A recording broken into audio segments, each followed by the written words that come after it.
நம்முடைய சிவஞான சித்தியார் பரபக்கம் என்கின்ற ஞானசாஸ்திர வகுப்பில் நாம் சௌத்ராந்திகன் மதம் என்கின்ற பௌத்த சமயத்தினுடைய கொள்கையை விளக்கமாக பார்த்தோம். பௌத்த சமய கொள்கை எத்தனை பாட்டு இருந்தது மொத்தமாக? 1 2 3 4 5 6 7 8 9 10 11 12 13 14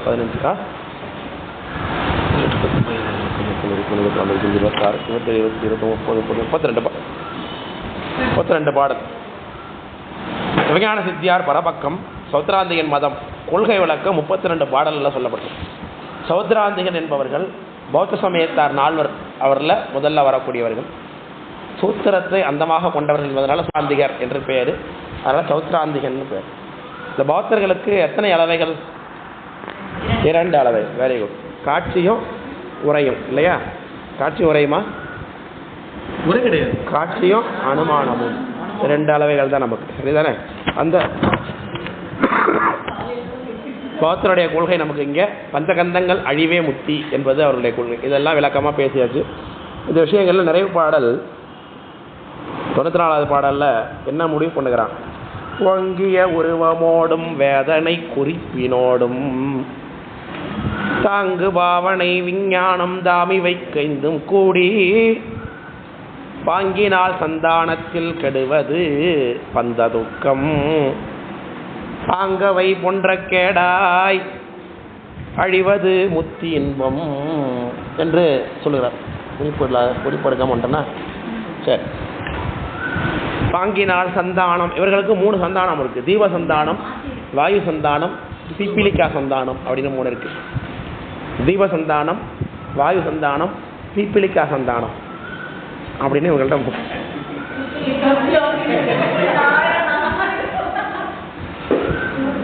பீப்பிலிக்கா சந்தானம்னா என்னன்னா, பீப்பிலிக்கானா எறும்புன்னு அர்த்தம், வேற ஒன்றும் இல்லை.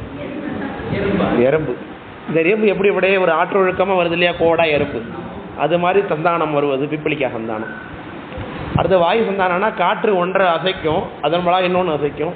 கொடி அசைந்தால் மரம் அசைந்ததா, காற்று வந்ததா, காற்று வந்தால் கொடி அசைந்ததா சொல்கிறோம் இல்லையா? இப்படி இதனால் அதுதான், அதனால் இதாங்கிற தொடர்பு, அது வாயு சந்தானம். அடுத்து தாரா சந்தானம். தாரா சந்தானம்னா ஒரு ஓட்டையிலேருந்து தண்ணி வழிந்து கொண்டே இருக்குது தொடர்ச்சியாக, அந்த தொடர்ச்சி தாரா சந்தானம்னு பேர். அப்புறம் தீப சந்தானம்னு 4 வகை சந்தானம் இவங்க சொல்லுகிறார்கள். அடுத்த பொருள் 1வது இல்லை தாரா சந்தானம். அது தீப சந்தானம்ங்கிறது ஒரு தீபத்திலேருந்து இன்னொரு தீபம் கொளுத்தி வைக்கிறோம்ல, ஒரு தீபம் அடிச்சு வச்சு அதுலேருந்து அடுத்த தீபத்தை கொளுத்தி வைப்போம். அப்படி 4 வகை சந்தானம் பௌத்தர்கள் சொல்கிறாங்க. பரம்பரை தான்.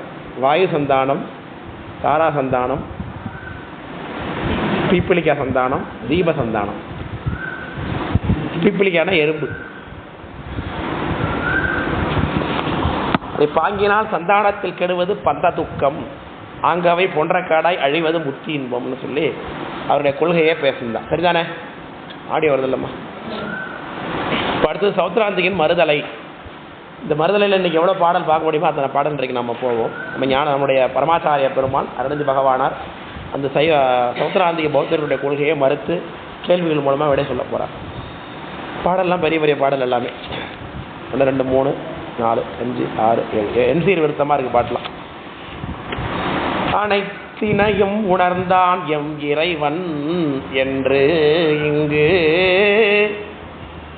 அறியாது புத்தனி அறைந்தாய் என்றும் அனைத்தினையும் அறிந்திடான் அளவிலாமை ஒன்றொன்றா அனைத்தினையும் அறிந்தான் எண்ணின் அனைத்தினையும் அளவிறந்தது என்ன வேண்டா அளவிலா ஞானத்தால் அறியின் ஞானம் அனைத்தினையும் அறியாது கணத்தில் தோன்றி அழிதலால் அறிந்தமை இன்றாகும் அன்றே என்று முதல் பாடல்லே அவர்களுடைய தெய்வம் புத்தன் என்று சொல்லக்கூடிய அந்த தெய்வம் எல்லாவற்றையும் அறப்பரிய சாமின்னு சொல்கிறார். அதை சௌத்ராந்திகன் கொள்கையில் 2வது பாடல், அதாவது 65வது பாடலே சொல்கிறார். முழுதுணர்ந்து உலகில் அப்படின்னார். உலகத்தில் எல்லாவற்றையும் உணர்ந்து கொண்டவன் புத்தன் என்பது அவருடைய கொள்கை. விளக்கப்படுதுங்களா? புத்தனுக்கு எல்லாம் தெரியும் அப்படிங்கிறது அவருடைய கொள்கை. முழுதுணர்ந்து உலகில் கோரல் முதல் செயல் முனிந்து மற்றும் பழுதிலா அருளாலே பரதுக்க துக்கனாகி தொழுது வானவரும் போற்ற தொல் பிடகங்களான வழிவில் ஆகமங்கள் சொன்ன மாதவன் நாதனாவான்னர். இந்த பாடலுக்கே ஒரு 5-6 பாட்டில் விளக்கம் சொல்லிட்டு இருக்கார். இவன் சொன்ன இந்த கருத்துக்கள் உள்ள விஷயங்களையே நம்ம அருணந்தி சிவாச்சாரியார் பல்வேறு கருத்துக்களால் மறுக்க போகிறார். இவன் முதல்ல முழுதுணர்ந்துன்னா அப்போ எல்லாம் தெரிந்தவர் யார்? புத்தர் அப்படிங்கிறத மறுக்கிறார். அனைத்தினையும் உணர்ந்தான் எம் இறைவன் என்று இங்கு அறியாது புத்த நீ அறைந்தாய். புத்தனே, நீ தெரியாமல் சொன்னாய் எல்லாவற்றையும் உன் கடவுள் தெரிந்து கொண்டிருக்கிறான் என்று. ஏன்னா அனைத்தினையும் அறிந்திடான். உன் கடவுள் மனிதனாக இருந்து அந்த நிலையை அடைந்திருக்கிறான் நீ சொன்னாய்.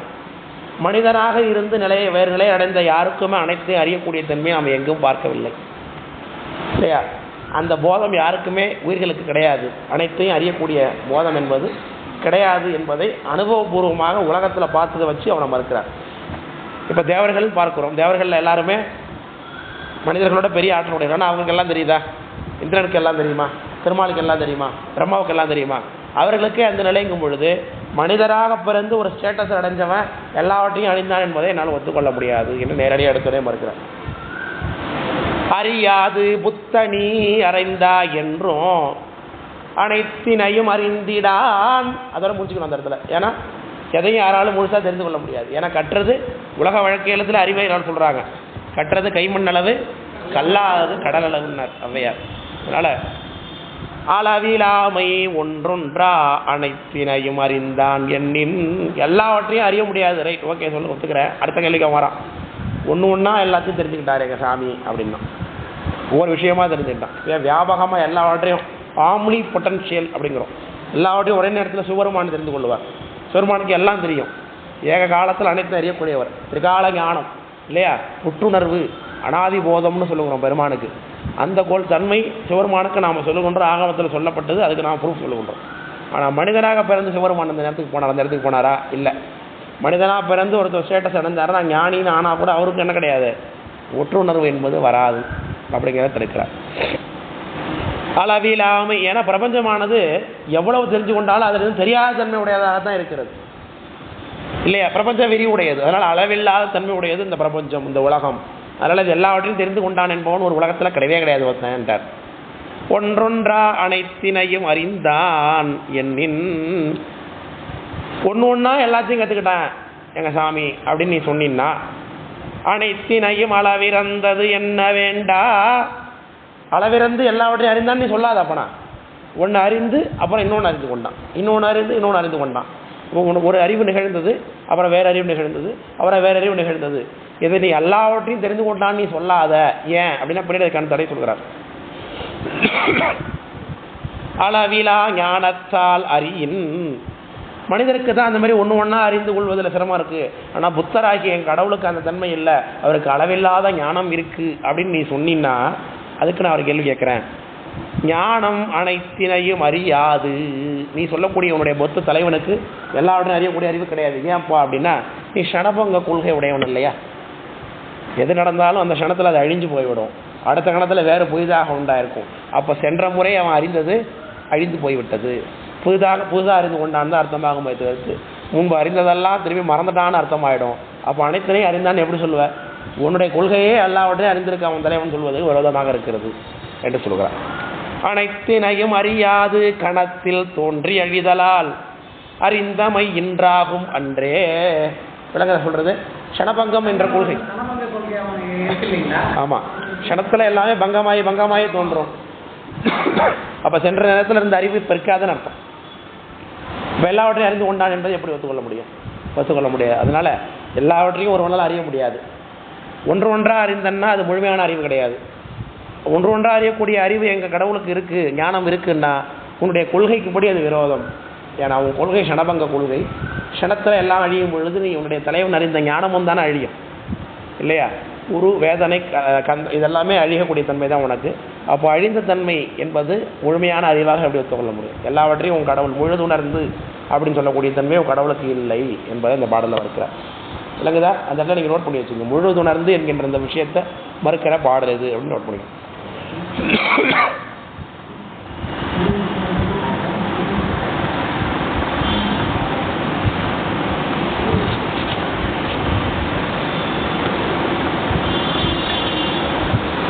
அடுத்ததில் அவன் வேறு இப்படி கிடையாதுப்பா, நீங்கள் சொல்கிற மாதிரி கிடையாது, ஒன்று ஒன்றா சிந்திப்பதில் சில விஷயங்கள் இருக்குது, அந்த நுட்பத்தின் அடிப்படையில் தான் எங்கள் கடவுள் எல்லாரையும் தெரிந்து கொண்டாருன்னு அடுத்த பாடல் சொல்லுகின்றான். சில பொருளை உணர்ந்து அவற்றின் திறத்தை ஒட்டி சிந்திப்பன் எப்பொருளும் எண்ணில் சென்று பல பொருளாய் ஒன்று பல பேதமாகி பயின்று வரும் ஆதலால் பார்க்குமாறென் உலகினில் ஒரு பொருள் அங்கு உணரும் போதில் உற்று உணர்தல் ஆராய்தல் தெளிதல் உண்டாய் நிலவும் அதனால் உணர்வு பன்மை முன்பின் நின்றிடாது என்பை எல்லாம் நினைப்பது எங்கே என்பது கேள்வி. அப்படி கேள்வி கேட்கிறார். எங்கள் கடவுள் எல்லாவற்றையும் எப்படி அறிந்து கொண்டார் தெரியுமா? சில பொருளை உணர்ந்து அவற்றின் திறத்தை ஒட்டி சிந்திப்பன். இப்போ பிரபஞ்சம் முழுவதையும் அறிந்து கொண்டான், எல்லா முழு அறிவும் எங்கள் சாமிக்கு இருக்குங்கிறது எப்படி சொல்கிறது? சில விஷயங்களை கற்றுக்கிட்டு அதை ஒட்டி மற்றதெல்லாம் சிந்தித்து தெரிந்து கொள்ளுவான் அப்படின்னு ஒரு கருத்து சொல்லுறாங்க. இப்போ ஒரு விஷயத்தை இன்னைக்கு தர்மிதாசன் ஐயா இன்னைக்கு இங்கே வரல அப்படின்னு ஒரு விஷயம் நமக்கு தெரியுதுன்னா நம்ம என்ன பண்ணுவோம்? தர்மிதாசன் ஐயா வரலன்னா சாவி கொடுக்கறதுக்கு ஆள் இருந்துருக்க மாட்டாங்க, சாவி அவர் கொடுத்துட்டு போயிருப்பார், அதை வச்சு யார் கிளாஸ் உள்ள வந்து வாங்கி நம்ம தெரிஞ்சு அதை திறந்துருப்பாங்க, அப்புறம் போட்டுட்டு சாவி அங்கே குருக்கள்கிட்ட கொடுத்துட்டு போவாங்க. எவ்வளோ விஷயத்தை சிந்திக்கிறோமா இல்லையா? தர்மிதாசன் ஐயா வரல அப்படிங்கிற ஒரு விஷயத்தை தெரிந்து கொண்டதன் மூலமாக எவ்வளோ விஷயம் நமக்கு தெரிகிறது? எல்லாவற்றையும் கருதி தெரிந்து கொள்கிறோம். விளக்கப்படுறீங்களா? கருதி, அதான் அனுமானம், கருதி தெரிந்து கொள்கிறோம். இப்படித்தான் எங்கள் இருக்கிற கடவுளுக்கு எல்லாரையும் உண்டானதுங்கிறான். அவன் கற்றுக்கிட்டது என்னவா? கொஞ்சம்தான். அதை வைத்துக்கொண்டு எல்லாவற்றையும் அவன் சிந்தித்து தெரிந்து கொண்டான் அப்படிங்கிறான் அவனுடைய குழு. இப்படித்தான் முழு மனுஷனுக்கு உள்ளே தன்மை தான் அது. எல்லாவற்றையும் சிந்தித்து அனுமானத்தின் மூலமாக தெரிந்து கொள்பவன் கடவுளா? சிவருமானுக்கு அனுமானம் தேவையா? கடவுளுக்கு அனுமானம் தேவையா? முற்றறிவு உடையவன் தான் கடவுளாக இருக்க முடியும். முற்றறிவு இல்லாதபடி கடவுளாக இருக்க முடியும். இது அடிப்படை அறிவில் கூட தெரிந்து கொள்ள வேணாமா இல்லையா? அவன் சொல்லுகின்றான், சில பொருளை உணர்ந்து அவற்றின் திறத்தை ஒட்டி சிந்திப்பன். புரியுதா என்ன சொல்ல வரான்னு? எப்பொருளும் சிந்திப்பன், எப்பொருளும் உலகத்தில் எல்லா பொருளையும் சில பொருட்களை தெரிந்து கொண்டதுனால அதன் மூலமாக எல்லா பொருளையும் சிந்தித்து தெரிந்து கொள்ளுவான். நிலாவை பார்க்குறோம். நிலா இன்னைக்கு கொஞ்சம் பாதி தான் இருக்குது. ஓ, உனக்கு ஒரு நாள் பஞ்சமி திதியாக இருக்கும் போல் இருக்கு. பஞ்சமி திதினா இங்கேருந்து இன்னையிலேருந்து நீ 10வது நாளில் அமாவாசை, அது பௌர்ணமி வந்துடும். பௌர்ணமி வருது, அப்போ அந்த பக்கத்தில் வேறு நட்சத்திரம் இருக்குது, இந்த நட்சத்திரம் சேர்ந்து வரும்பொழுது இப்படி கிரகணம் வரும். இப்படி எல்லாவற்றையுமே சிந்தித்து தெரிந்து கொள்வது, அனுமானம் தெரிந்து கொள்வது. சில விஷயத்தை, ஒரு விஷயத்தை தெரிந்து கொண்டது மூலமாக பல விஷயத்தை அனுமானம் மூலமாக தெரிந்து கொள்வது. இப்படித்தான் எல்லாவற்றையும் எங்கள் கடவுள் தெரிந்து கொண்டான்னு புத்தன் சொல்லுகின்றான். மறுத்ததுனால எண்ணில் சென்று பல பொருளாய் ஒன்று பல பேதமாகி பயின்று வரும் ஆதலால் பார்க்குமாறேன். அப்படி ஒன்றை வைத்துக்கொண்டு எல்லாவற்றையும் சிந்தித்து அறிந்தான்னா சிந்திக்கும் பொழுதே பலவிதமான அறிவு உண்டாகும். விளக்கப்படுதுங்களா? ஏன்னா இந்த உலகமே பலவிதமான பெருசு. நீ ஒரு விஷயத்தை கண்டுபிடிக்கிறேன்னு போனா அதை ஒட்டி சிந்திச்சு அதை ஒட்டி சிந்திச்சு அதை ஒட்டி சிந்திச்சு அப்படியே ஒரு விஷயத்துக்கு நீ போயிடுவ. இன்னும் பார்க்கப்படாத உலகம் எவ்வளவோ இருக்குது. ஒரு விஷயத்தை தெரிஞ்சுக்கிட்டோன்னா அதை ஒட்டி சிந்திச்சு அதை ஒட்டி சிந்திச்சு அப்படியே விஷயங்க ஆனால் வேற எங்கேயே போயிடும். இன்றைக்கி மத்தியான வகுப்பில் கூட அந்த பூசூரர், வெரி குட், கரெக்டாக சொன்னீங்க. அந்த சுரர் என்கின்ற சொல்லுக்கு விளக்கம் சொல்ல போய் எங்கே வந்துட்டோம் நம்ம. அதுபோல் ஏதோ ஒன்று சொல்ல போய் எங்கேயோ நம்ம போயிடுறோம். அப்படி இருக்கும்போது நீ முழுமையாக இதன் மூலம் தெரிந்து கொண்டாலும் எப்படி சொல்ல முடியும்? தெரியாததான் அதிகமாக இருக்கும். அப்படி பார்த்தாலும் இந்த வார்த்தையை பாருங்க, ஒன்று பல பேதமாகி பயின்று வரும் பல பொருளாய். ஒரு விஷயத்தை நீங்கள் படிச்சீங்கன்னா உன்னுடைய அறிவு மூலமான சிந்திச்சுன்னா பலவிதமான அறிவு உனக்கு கிடைக்கும். அப்படி இந்த கருத்து உங்களுக்கு சித்தியார் சுபக்கத்தில் ஒரு பாட்டில் இருக்கும். அது என்ன பாட்டுன்னா, அறிவு அறிவாய் அறியின் அறிவு பலவாம்னு ஒரு பாட்டு. எங்கே இருக்குன்னு கண்டுபிடிக்காது? சித்தியார் சுபக்கத்தில் ஒரு பாட்டு.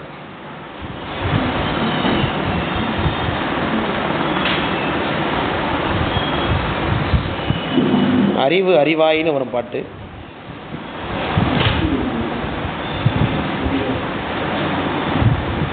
அறிவு அறிவாய் வரின் அறிவு பலவாம்னு ஒரு பாட்டு. இந்த பாட்டு எங்கே இருக்குன்னு கண்டுபிடிக்கணும். அதை நானே எழுதி கண்டுபிடிக்கணும்னு வச்சுருக்கேன்.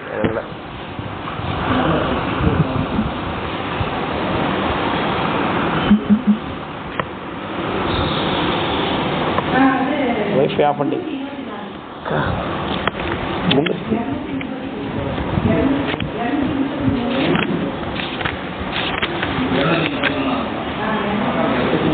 பக்கம் 233 பாட்டு 30 233. பாட்டு 326.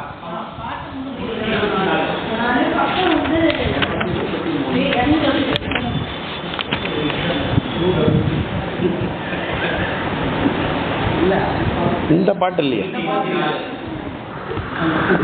அறிவு அறிவாய் அப்படின்னு பாட்டு. இது வைஃபை டிஸ்கனெக்ட் பண்ணீங்களா? இல்லை நான் தான் கனெக்ட் பண்ணுறேன் நினைக்கிறேன். சரி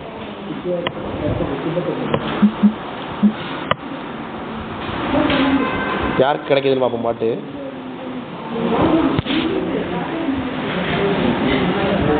நான் சொல்கிற வரி முதல் வரி கிடையாது, அதனால நீங்கள் கண்டுபிடிக்க முடியாது. அதுதான் எனக்கு சிரமம். அப்போ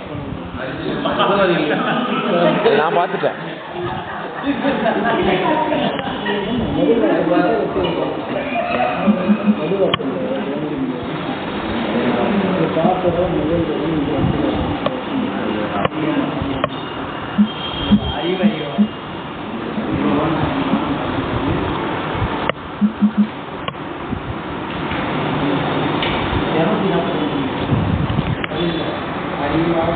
பாட்டா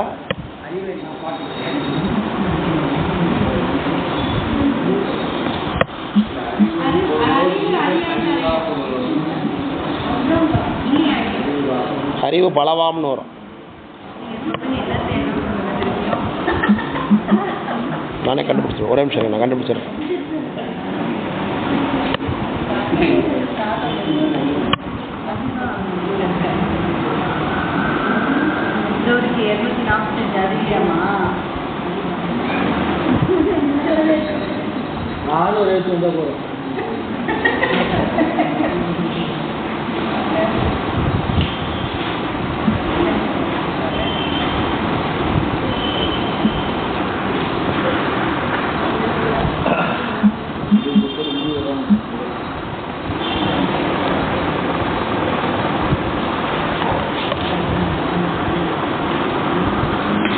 சாரி மன்னிச்சுங்க, அந்த பாட்டு கலெக்டர்படியார்.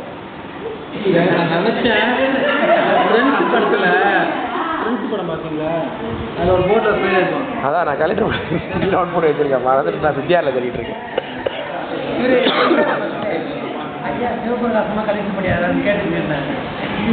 எல்லாம் சித்தியாரே படிச்சு சித்தியார் ஞாபகத்திலே எனக்கு பார்த்தேன். கலெக்டர் படியாரில் 32வது பாட்டு நான் எழுதி நான் கண்டுபிடிச்சி நான் பின்னாடி படிச்சுட்டேன். அதை இங்கே எழுதி வைக்காமல் விட்டேன். தான் கலெக்டர் படியார் 32வது பாட்டு. அறிவறிவாய் நிற்கில் அறிவு பலவாம் அப்படின்னார்.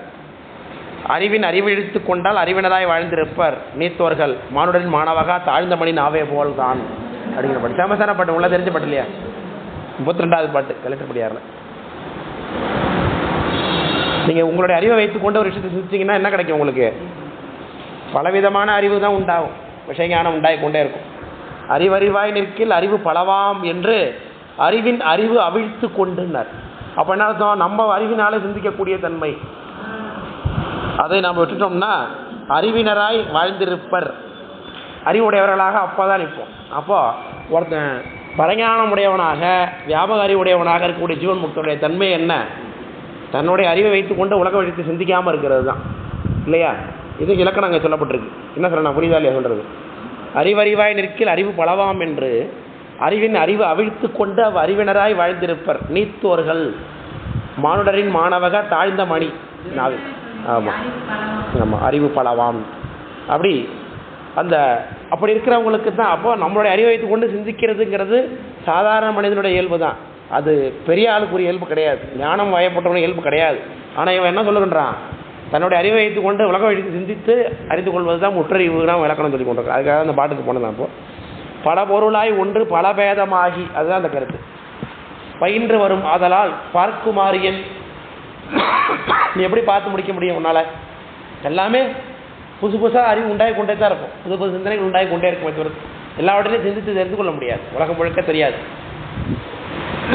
அது இல்லாமல் ஒரு பொருளை சிந்தித்து தெரிவது என்பது சிந்திக்கிறது மட்டும் கிடையாது, அதுக்கு இன்னும் 2 பாட்டு இருக்குன்னார். உலகு தனில் ஒரு பொருள் அங்கு உணரும் போதில், ஒரு விஷயம் தெரிந்து கொள்ளும் பொழுது உற்று உணர்தல் ஆராய்தல் தெளிதல் உண்டாய் நிலவும் அப்படின்னார். அதான் கற்றல் கேட்டல் கேட்டல் இது கற்றல் கேட்டல் தெளிதல் நிட்டை கூடல்னு சொல்லுகின்றோம். இதை நாம் கற்றல் கேட்டல் உடையார் பெரியார்னார். ஒரு விஷயத்தை நம்ம வாதியார்ட்ட கற்றுக்குறோம், ஒரு விஷயம் தெரிஞ்சுக்கிறோன்னா முதல்ல தெரியணும், அப்புறம் நம்ம சிந்திக்கணும், அப்புறம் அந்த அறிவோடு நம்ம நிட்டை கூடணும், அந்த அறிவோடு அறிவு பொருந்தி நிற்க வேண்டும். இத்தனை விஷயம் இருக்குது ஒரு விஷயத்தை தெரியும் பொழுது. அதுதான் சொல்லுங்கள், உலகினில் உலகு தண்ணில் ஒரு பொருள் அங்கு உணரும் போதில் உற்றுணர்தல் ஆராய்தல் தெளிதல் உண்டாய் நிலவும். இல்லையா? ஆராய்ச்சி பண்ணுறது தெளிவு. இதுதான் அதில் சொல்லப்பட்ட விஷயம். இப்போ நம்ம வகுப்பில் பல விஷயங்களை சொல்லுவோம், ஆனால் நான் என்ன கருத்தை சொல்லுறதுக்காக அந்த உதாரணத்தை எடுத்தங்கிறது தெரிஞ்சுக்கணும் இல்லையா? ஒரு சினிமா பாட்டை வச்சு உதாரணம் சொல்லுகின்றோம், ஒரு சினிமா காட்சியை வைத்து உதாரணம் சொல்லுகின்றோம், இல்லை வாழ்க்கையில் நடந்த ஒரு சம்பவத்தை எடுத்து உதாரணம் பண்ணி வகுப்பில் கருத்து சொல்கிறோம். உடனே அதெல்லாம் எடுத்துக்கிட்டால் போகிறது, அவர் அது மூலமாக என்ன கருத்தை சொல்ல வந்தார் என்பது அந்த கருத்தை தான் நம்ம பிடிக்கணும். அதுதான் தெளிதல். கேட்கணும், சிந்திக்கணும், அப்புறம் அந்த விஷயத்தை தெளிந்து எடுத்துக்கொள்ள வேண்டும். இதுதான் கொடுக்கப்பட்ட விஷயம், எக்ஸ்ட்ராக்ட் இதுதான் புரிந்து கொள்ள வேண்டும். இப்படி 3 விஷயம் இருக்குது. ஒரு விஷயத்தை தெரிந்து கொள்வது என்பதில் 3 விஷயம் இருக்குது. அப்போ முதல்ல இன்றைக்கி வாத்தியார் வகுப்பில் சொன்ன விஷயத்தை கேட்டு ஸ்டேபிளாக மனசில் வச்சுக்கலைன்னா எப்படி சிந்திக்கிறது? இப்போ பசு வீட்டில் போய் அசை போடுது, அதனால தான் அதை தலைமானாக்கருக்கு வச்சாங்க. அன்னம் ஆவே மண்ணோடு கிளியேன்னு. அன்னம் என்ன பண்ணும்? தலைமானாக்கார் என்ன செய்வான்? நிறைய விஷயம் கிடைக்கும்போது கேதர் பண்ணிப்பான், எல்லாத்தையும் படிப்பான், அவரை வீட்டில் போய் உட்காந்து சிந்திப்பான். இதுதான் நமக்கு வேண்டியது, இதுதான் சரியான கருத்து. அதோட பசு என்ன பண்ணும்? நிறைய புல் கிடைக்கிற இடத்துல சாப்பிடும், நிறைய அள்ளி உள்ளே போட்டுக்கிட்டே இருக்கும். அப்புறம் டைம் கிடைக்கும்போது வீட்டில் உட்காந்து அசை போடும். அதுமாதிரி அன்னப்பறவை என்ன செய்யுது? பாலையும் தண்ணியும் கலந்து வச்சா பாலை மட்டும் எடுத்துக்குது. அதுபோல் மாணாக்கன் தலைமாணாக்கன் கிடைச்ச விஷயத்தை இல்லை எது நல்ல விஷயமோ அதை மட்டும் எடுத்துக்கொள்வோம். இதான் அன்னம் ஆவேன்னார் தலைமாணாக்காரோட. மண்ணோடு கிளியே என்னார். மண் என்ன பண்ணும்? உழவன் எவ்வளவு உழுதானோ அவ்வளவு தூரம் பலன் கொடுக்கும். கிளி என்ன செய்யும்? தனக்கு சொல்லிக் கொடுக்கப்பட்ட அளவுக்கு மட்டும்தான் பேசும். தானாக அதை கற்றுக்கிட்டு பேசுமா? கற்றுட்டு பேசாது. அதேமாதிரி உழவன் உழுத அளவுக்கு வாத்தியார் என்ன சொல்லிக் கொடுத்தாரோ அந்த அளவுக்கு மட்டும் மாணவன் பலன் கொடுத்தான்னா அவன் இடைமாணாக்கன்னார். கடைமாணாக்கர் பன்னடை போல அது எப்படி வடிகட்டியானது பிடிக்க வேண்டிய விஷயத்தெல்லாம் கீழே விட்டுவிட்டு கல்லை கீழே விட்டுவிட்டு மேலே பூச்சி அதெல்லாம் பிடிச்சி வச்சுருக்கு, பூச்சி புழுவெல்லாம் மேலே கல்லை வடிகட்டும் பொழுது பனைக்கட்டம் டீ வடிகட்டுறோம், டீயை கீழே விட்டுருது, குடிக்க வேண்டிய டீயை மேலே அந்த சக்கையை தானே பிடிச்சி வச்சுருக்கு. அதனால் அந்த கடைமாணாக்கர் என்ன செய்வான்?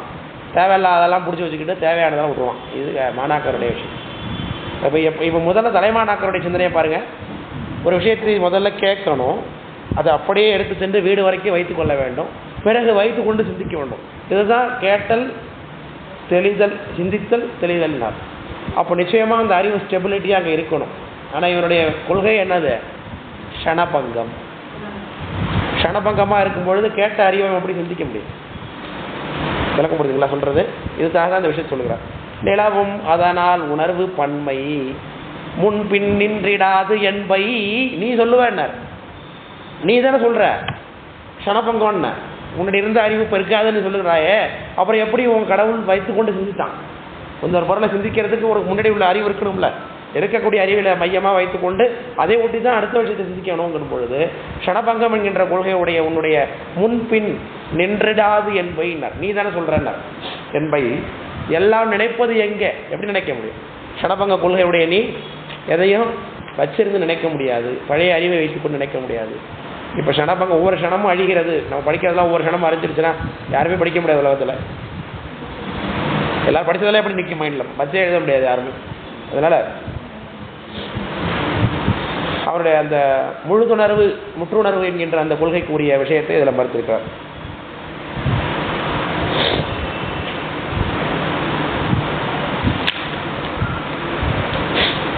அடுத்தது,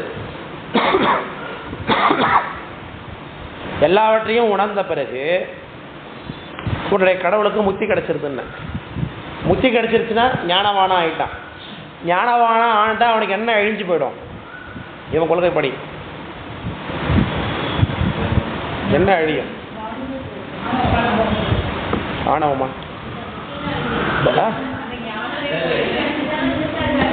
பௌத்த கொள்கைப்படி எல்லாவற்றையும் அறிந்தவன் ஞானத்தை உடையவன்.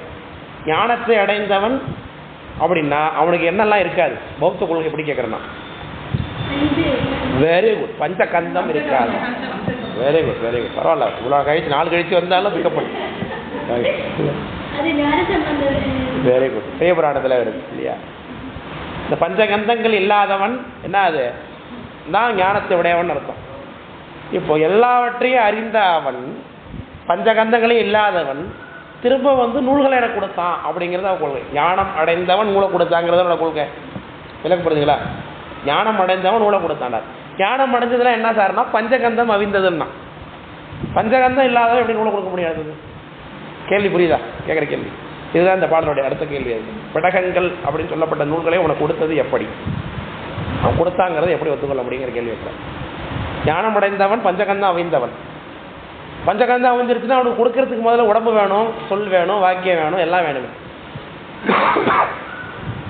முத்தி நீளம் கண்டு அறங்கள் மொழிந்தானாயின் முதன் முழுதும் பொன்றி பின் மொழிந்த வண்ணம் ஒத்திடும் தேனை கூட்டி உண்டு இறந்தோன் ஒருவன் உலகினில் வந்து இது தீதென்று உரைத்தால் ஒக்கும் செத்தது பின் என்று உரைக்கின் கதியில் செல்லா தேரை நுரை நீர் பெருகி சென்று ஆறாகும் அத்தின் அளவறியாது இக்கரையோர் தம்மை அக்கரைக்கே செல்லவிடும் ஆசையாமே என்பது இந்த கருத்தை சொல்கிறார். உங்கள் கடவுள் புத்தன் என்கின்ற நிலையை அடைந்தான். அது பஞ்சகந்தம் அவிந்த நிலை. பஞ்சகந்தத்தையும் அவித்திருக்கக்கூடிய அவன் முத்தி நிலம் கண்டவன் அப்படின்னு சொல்லுவான். அதான் முத்தி நிலம் கண்டுனர். முத்தி நெறி அறியாத முற்கரோடும் திரிவேனைன்னு தான் முத்தி நெறி. அது இங்கே முத்தி நிலம்னார். ஒரு ஸ்டேட்டஸ்க்கு போனதை முத்தி நிலம்னு சொல்கிறாங்க. முத்தி நிலம் கண்டு அறங்கள் மொழிந்தானாயின் விளக்கம் புரியுதுங்களா? என்ன சொல்ல வரான்னு, முத்தியை அடைஞ்சதுக்கு பிறகு அரங்கத்தை மொழிஞ்சான் அப்படின்னா முதன் முழுதும் பொன்றி. முதல் முழுதுன்னா முதல் உனக்கு உடைய பஞ்சகந்தங்கள் தான் உலகத்தில் வாழ்க்கைன்னா. பஞ்சகந்தங்கள் அழிஞ்சது பிறகு தான் முத்தின்னு. பஞ்சகந்தங்கள் இல்லாத ஒருத்தன் எப்படி சொல்ல முடியும் விஷயம் ஞானம் கொடுக்க முடியுமா? ஏன்னா பின்னாடி இதை தான் ஞான சம்பந்தர்கிட்ட பாதம் பண்ணும் பொழுது கேட்குறாரு. சேக்கரார் சாமி கிட்ட சொல்கிறார். அதை உங்கள் கடவுள் எப்படி வழிபாடுகள் எல்லாம் ஏற்றுக்கொள்ளுகிறார் அப்படி கேட்கும் பொழுது, என் கடவுளுக்கு அந்த வழிபாடெல்லாம் போகாது, ஆனால் வழிபாடு செய்திருக்கக்கூடிய பலன் எங்களுக்கு கிடைக்கும் அப்படின்னு அவன் சொன்னான் இல்லையா? அதை பற்றி பேசணும்னா பெரிய புராணத்தில் ரொம்ப தெளிவாக சென்ற வகுப்பு கூட அதை படித்த ஒரு முறை.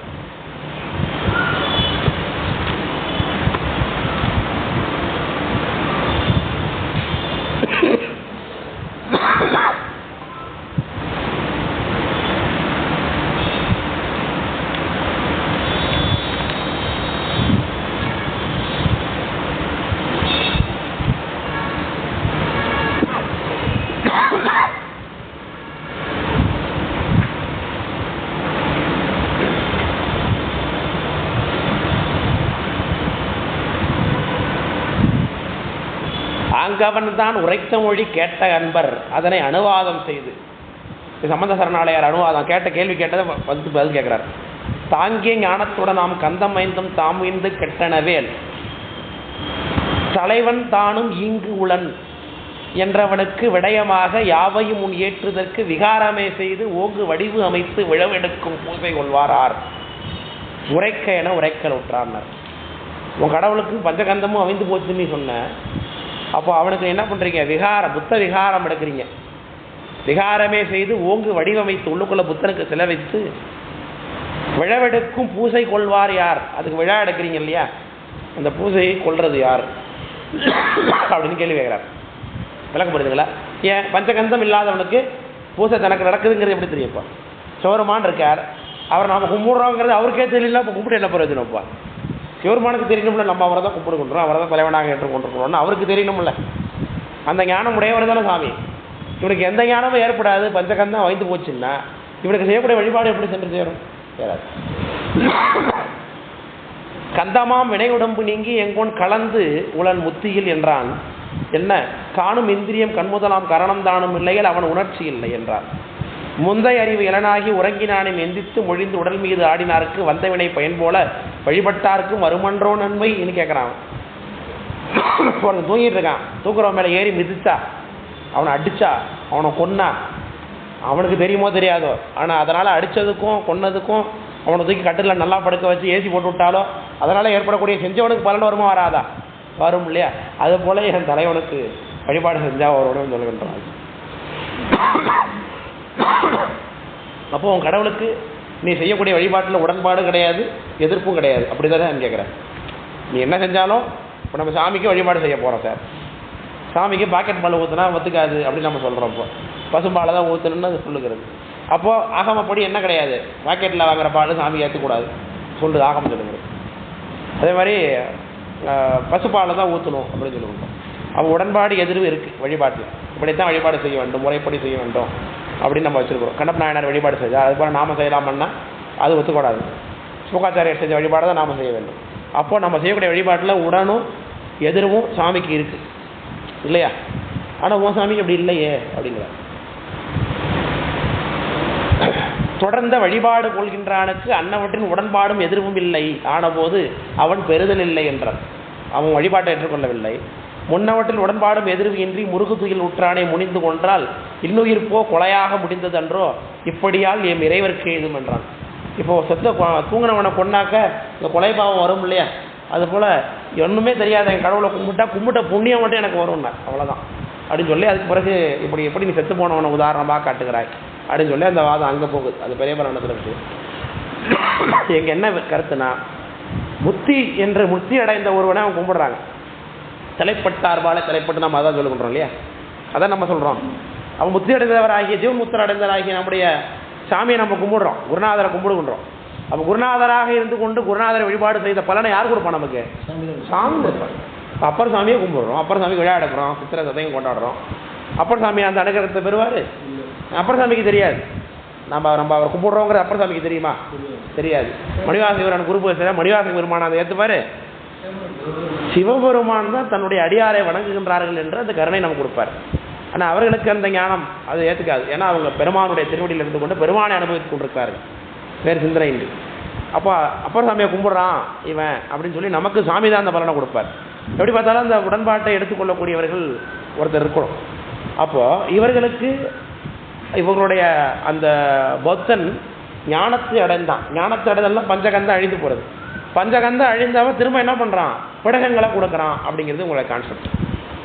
இதுதான் கேள்வி கேட்குறாரு. இப்போ முத்தி நிலம் கண்டு அறங்கள் மொழிந்தானாயின் முதல் முழுவதும் பொன்றி பின்மொழிந்த வண்ணம் எல்லாம் கெட்டு போனது பிறகு அவன் சொன்னது எப்படி இருக்குன்னு, அதாவது உடம்பே இல்லாதவன், உணர்வே இல்லாதவன், எந்த தன்மையும் இல்லாத ஒருத்தன் திரும்பி சொன்னான் அப்படிங்கிறது எப்படி இருக்குன்னா, செத்து போன ஒருத்தன் திரும்ப வந்து நான் எதனால தான் செத்தேன்னு சொன்னது மாதிரி இருக்கு அப்படிங்கிறான். செத்து போயிட்டான் ஒருத்தன். செத்து போனவன் தான் அவன் அன்றைக்கி திரும்ப என்னைக்காவது வரப்போறானா? அவன் வந்து நான் எதனால தான் செத்தேன்னு அவன் சொன்னான். அது ஏற்கத்தக்க கருத்தா? அது போல் இருக்குது நீ சொல்லுது. ஏன் முன்னாடி முக்தி அடைந்தான் அப்படின்னா பஞ்சகந்தம் அவிந்ததுன்னு, அப்போ பஞ்சகந்தம் அவிந்தவன் திரும்ப வந்து சொன்னாங்கிறது எப்படி ஒத்துக்கொள்ள முடியும்? அப்போ அதை முத்தினே முதல்ல ஏற்றுக்கொள்ள முடியாது அப்படின்னு சொல்கிறார். இது கிண்டல் பண்ணுறார். இதுக்கு என்ன உதாரணம் சொல்கிறார்? தேனை கூட்டி ஒன்று இறந்தோன் ஒருவன். தேனும் நெய்யும் சமமாக கூட்டி சாப்பிட்றதுன்னு அர்த்தம். தேனையும் நெய்யும் கலந்து நம்ம சாப்பிட்றதே இல்லையா? பஞ்சாமிரதம் சாப்பிட்றோம், தேனும் நெய்யும் கலந்து. அதுக்காக செத்தா போயிடுறாங்க? இல்லை. தேன் 100 கிராம், நெய் 100 கிராம் கலந்து சாப்பிட்டா செத்து போயிடுவோம்.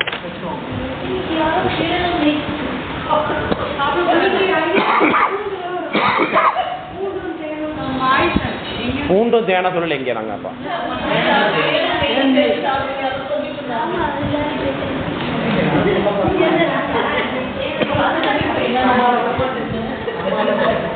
ரெண்டுமே சமாளமாக எடுத்து சாப்பிட்டா, தேனையும் நெய்யையும் சமாளமாக எடுத்து சாப்பிட்டீங்கன்னா அது விஷமாக மாறுமா? அதில் சைனைடை உற்பத்தி பண்ணக்கூடிய தன்மை இருக்குது என்று சொல்கிறார்கள். பந்தல் போட்டு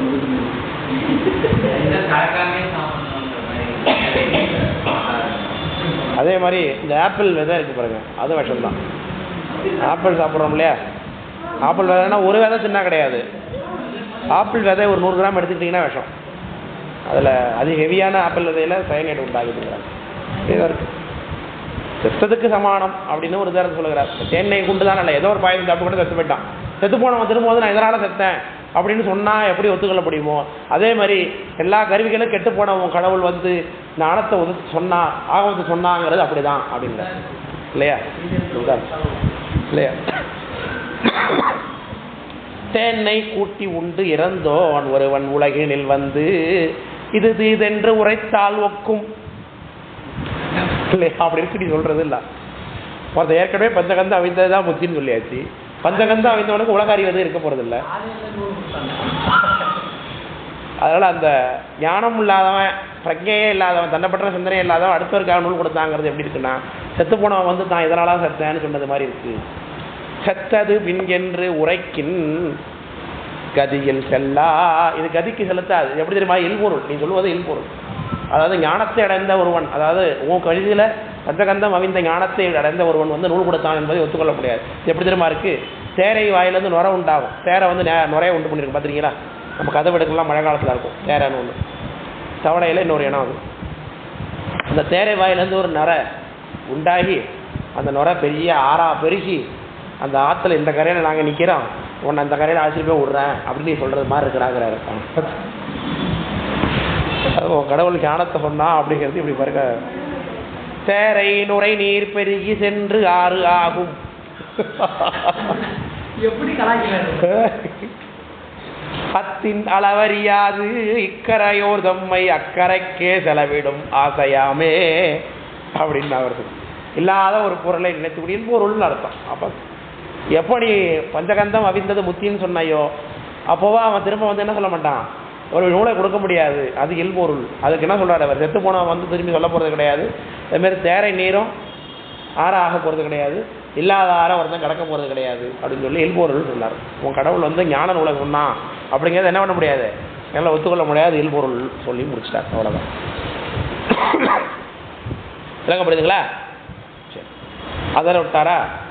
அவங்களோட புத்தர் இருக்காரு, அந்த புத்தரானவர் பல பிறவிகளை எடுத்து போதிசத்துவர் என்கின்ற பெயரில் பல பிறவிகளை அவர் எடுத்து நிறைவாக தான் புத்தர் கௌதம புத்தராக வந்து சித்தார்த்த கௌதம புத்தராக அவதரித்தார் என்பது கொள்கை, அவங்களுடைய கொள்கை. இந்த புத்தர் என்பவர் 28வது புத்தர் அவங்க கொள்கைப்படி. இப்போ இருக்க நம்ம சொல்லக்கூடிய இந்த அதாவது புத்த மதம்ங்கிறது ரொம்ப புராதனமானது அவங்களோட கொள்கைப்படி.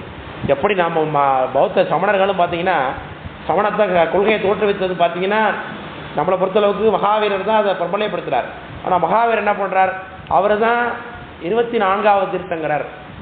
அவருக்கு முன்னாடி 23 பேர் இந்த சமயத்துக்கு குருநாதர் இருந்தாங்க அப்படிங்கிறது அவங்களோட கொள்கை. ஆனால் 24க்கு பிறகு யாராவது வருவாங்களாம்? யாரும் வரமாட்டாங்கன்னு. 25 யாரும் வரமாட்டாங்களாம். 24 மகாவீரர் வந்ததோட முடிஞ்சு போச்சு. அதுக்கு பிறகு வேறு யாரும் பௌத்தராக வரமாட்டாங்க அப்படின்னு அவங்க சொல்கிறான்.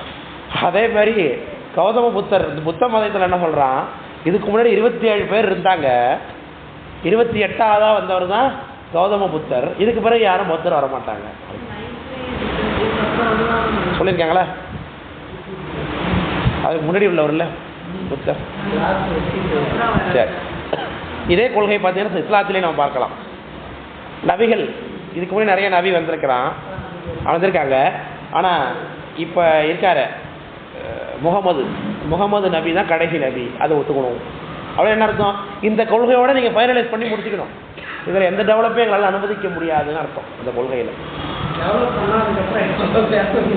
அந்த கொள்கை அப்புறம் அவங்க செயலிழந்து போய்விட முடியாது. அதனால் அதுபோல் இவங்க என்ன சொல்கிறாங்க, 28 புத்தர்கள் இதற்கு முன்னாடி இருந்ததாக சொல்கிறார்கள் இந்த பௌத்தர்கள். அதில் 28ஆவதாக வந்தவர் தான் இப்போ இருக்கக்கூடிய நம்ம இப்போ புத்தர்னு யாரை சொல்லி கொண்டிருக்கிறோமோ அவர், இந்த சித்தார்த்த கௌதம புத்தர். இந்த சித்தார்த்த கௌதம புத்தரும் உடனே புத்தராக பிறந்தில்லை.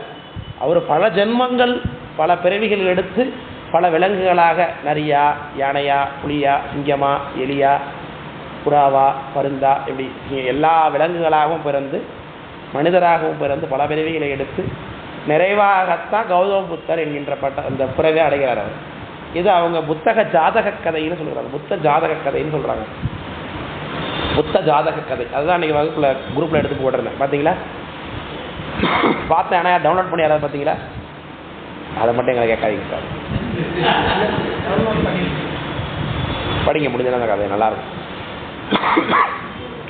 அதே போதிசத்துவர் என்கின்ற பெயரில் பல பிறவிகளை அவர் எடுக்கிறார். போதிசத்துவர் அப்பொழுது புறாவாக பிறந்திருந்தார் ஒரு காட்டில், அப்படியே அந்த கதை ஆரம்பிக்கும். அந்த கதை முடிஞ்சிருச்சு. அந்த போதிசத்துவர் அப்போது சிங்கமாக பிறந்திருந்தார், அந்த காட்டில் சிங்கமாக இருந்தார். சிங்கமாக இருந்து கொண்டு விலங்குகள்லாம் வழி நல்வழிப்படுத்துவார். ஒரு இதில் வந்து இதை இந்த கதைகள்லாம் பார்த்தீங்கன்னா இந்த பௌத்த நம்ம இந்திய அரசாங்கத்துடைய சின்னம் என்ன? அசோக சக்கரம். அந்த அசோக சக்கரம் எங்கே இருக்குது? எதில் இருக்குது? சாஞ்சியில் இருக்குது. சாஞ்சி ஸ்தூபி அப்படி அது அமைத்தது அசோகர் இல்லையா? சாரநாத் தானே அது. அதில் அது மேலே வச்சுருக்காங்க நான்முக சிங்கம். அந்த இருக்கக்கூடிய பௌத்த கட்டடக்கலைகள்லாம் பார்த்தீங்கன்னா இந்த ஜாதக கதைகள்லாம் சிற்பங்களாக வச்சுருக்குறாங்க. அதில் ஒரு ஃபெமிலியரான ஒரு மெட்டீரியல் என்னென்னா, மரங்கொத்தியாக போதிசத்துவர் ஒரு தடவை பிறந்தது.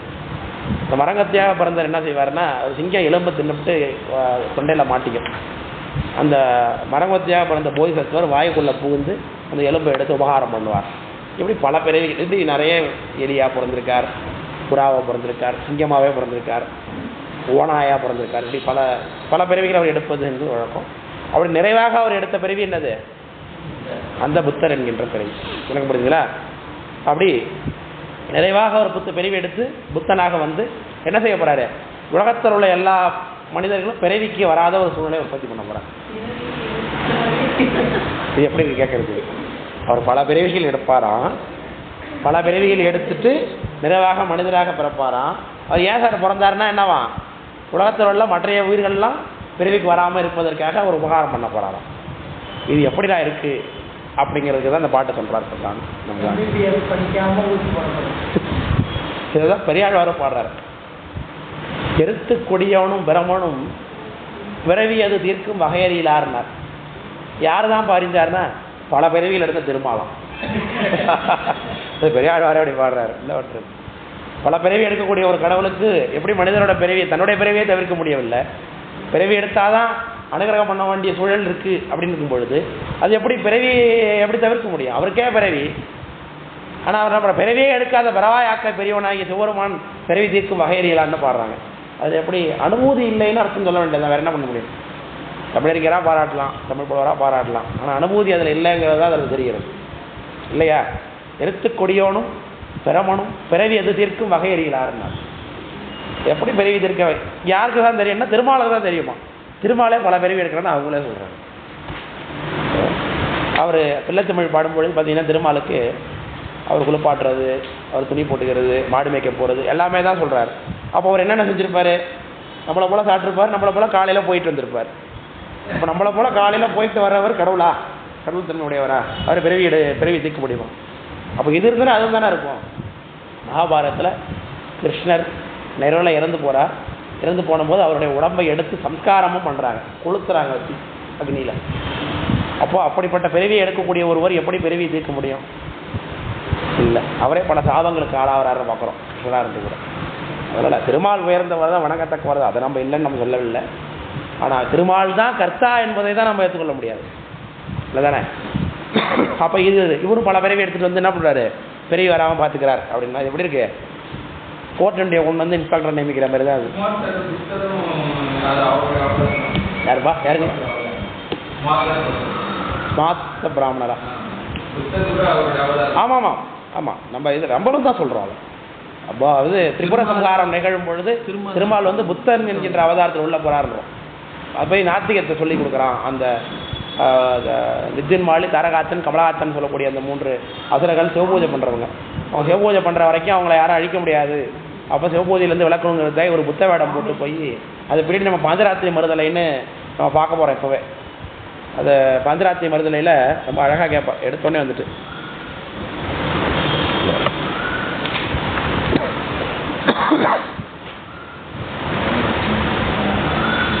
நூற்றி 55 பக்கம் எடுங்களேன். 155 பக்கம். இந்த புத்தகத்தில் 155 பக்கம்.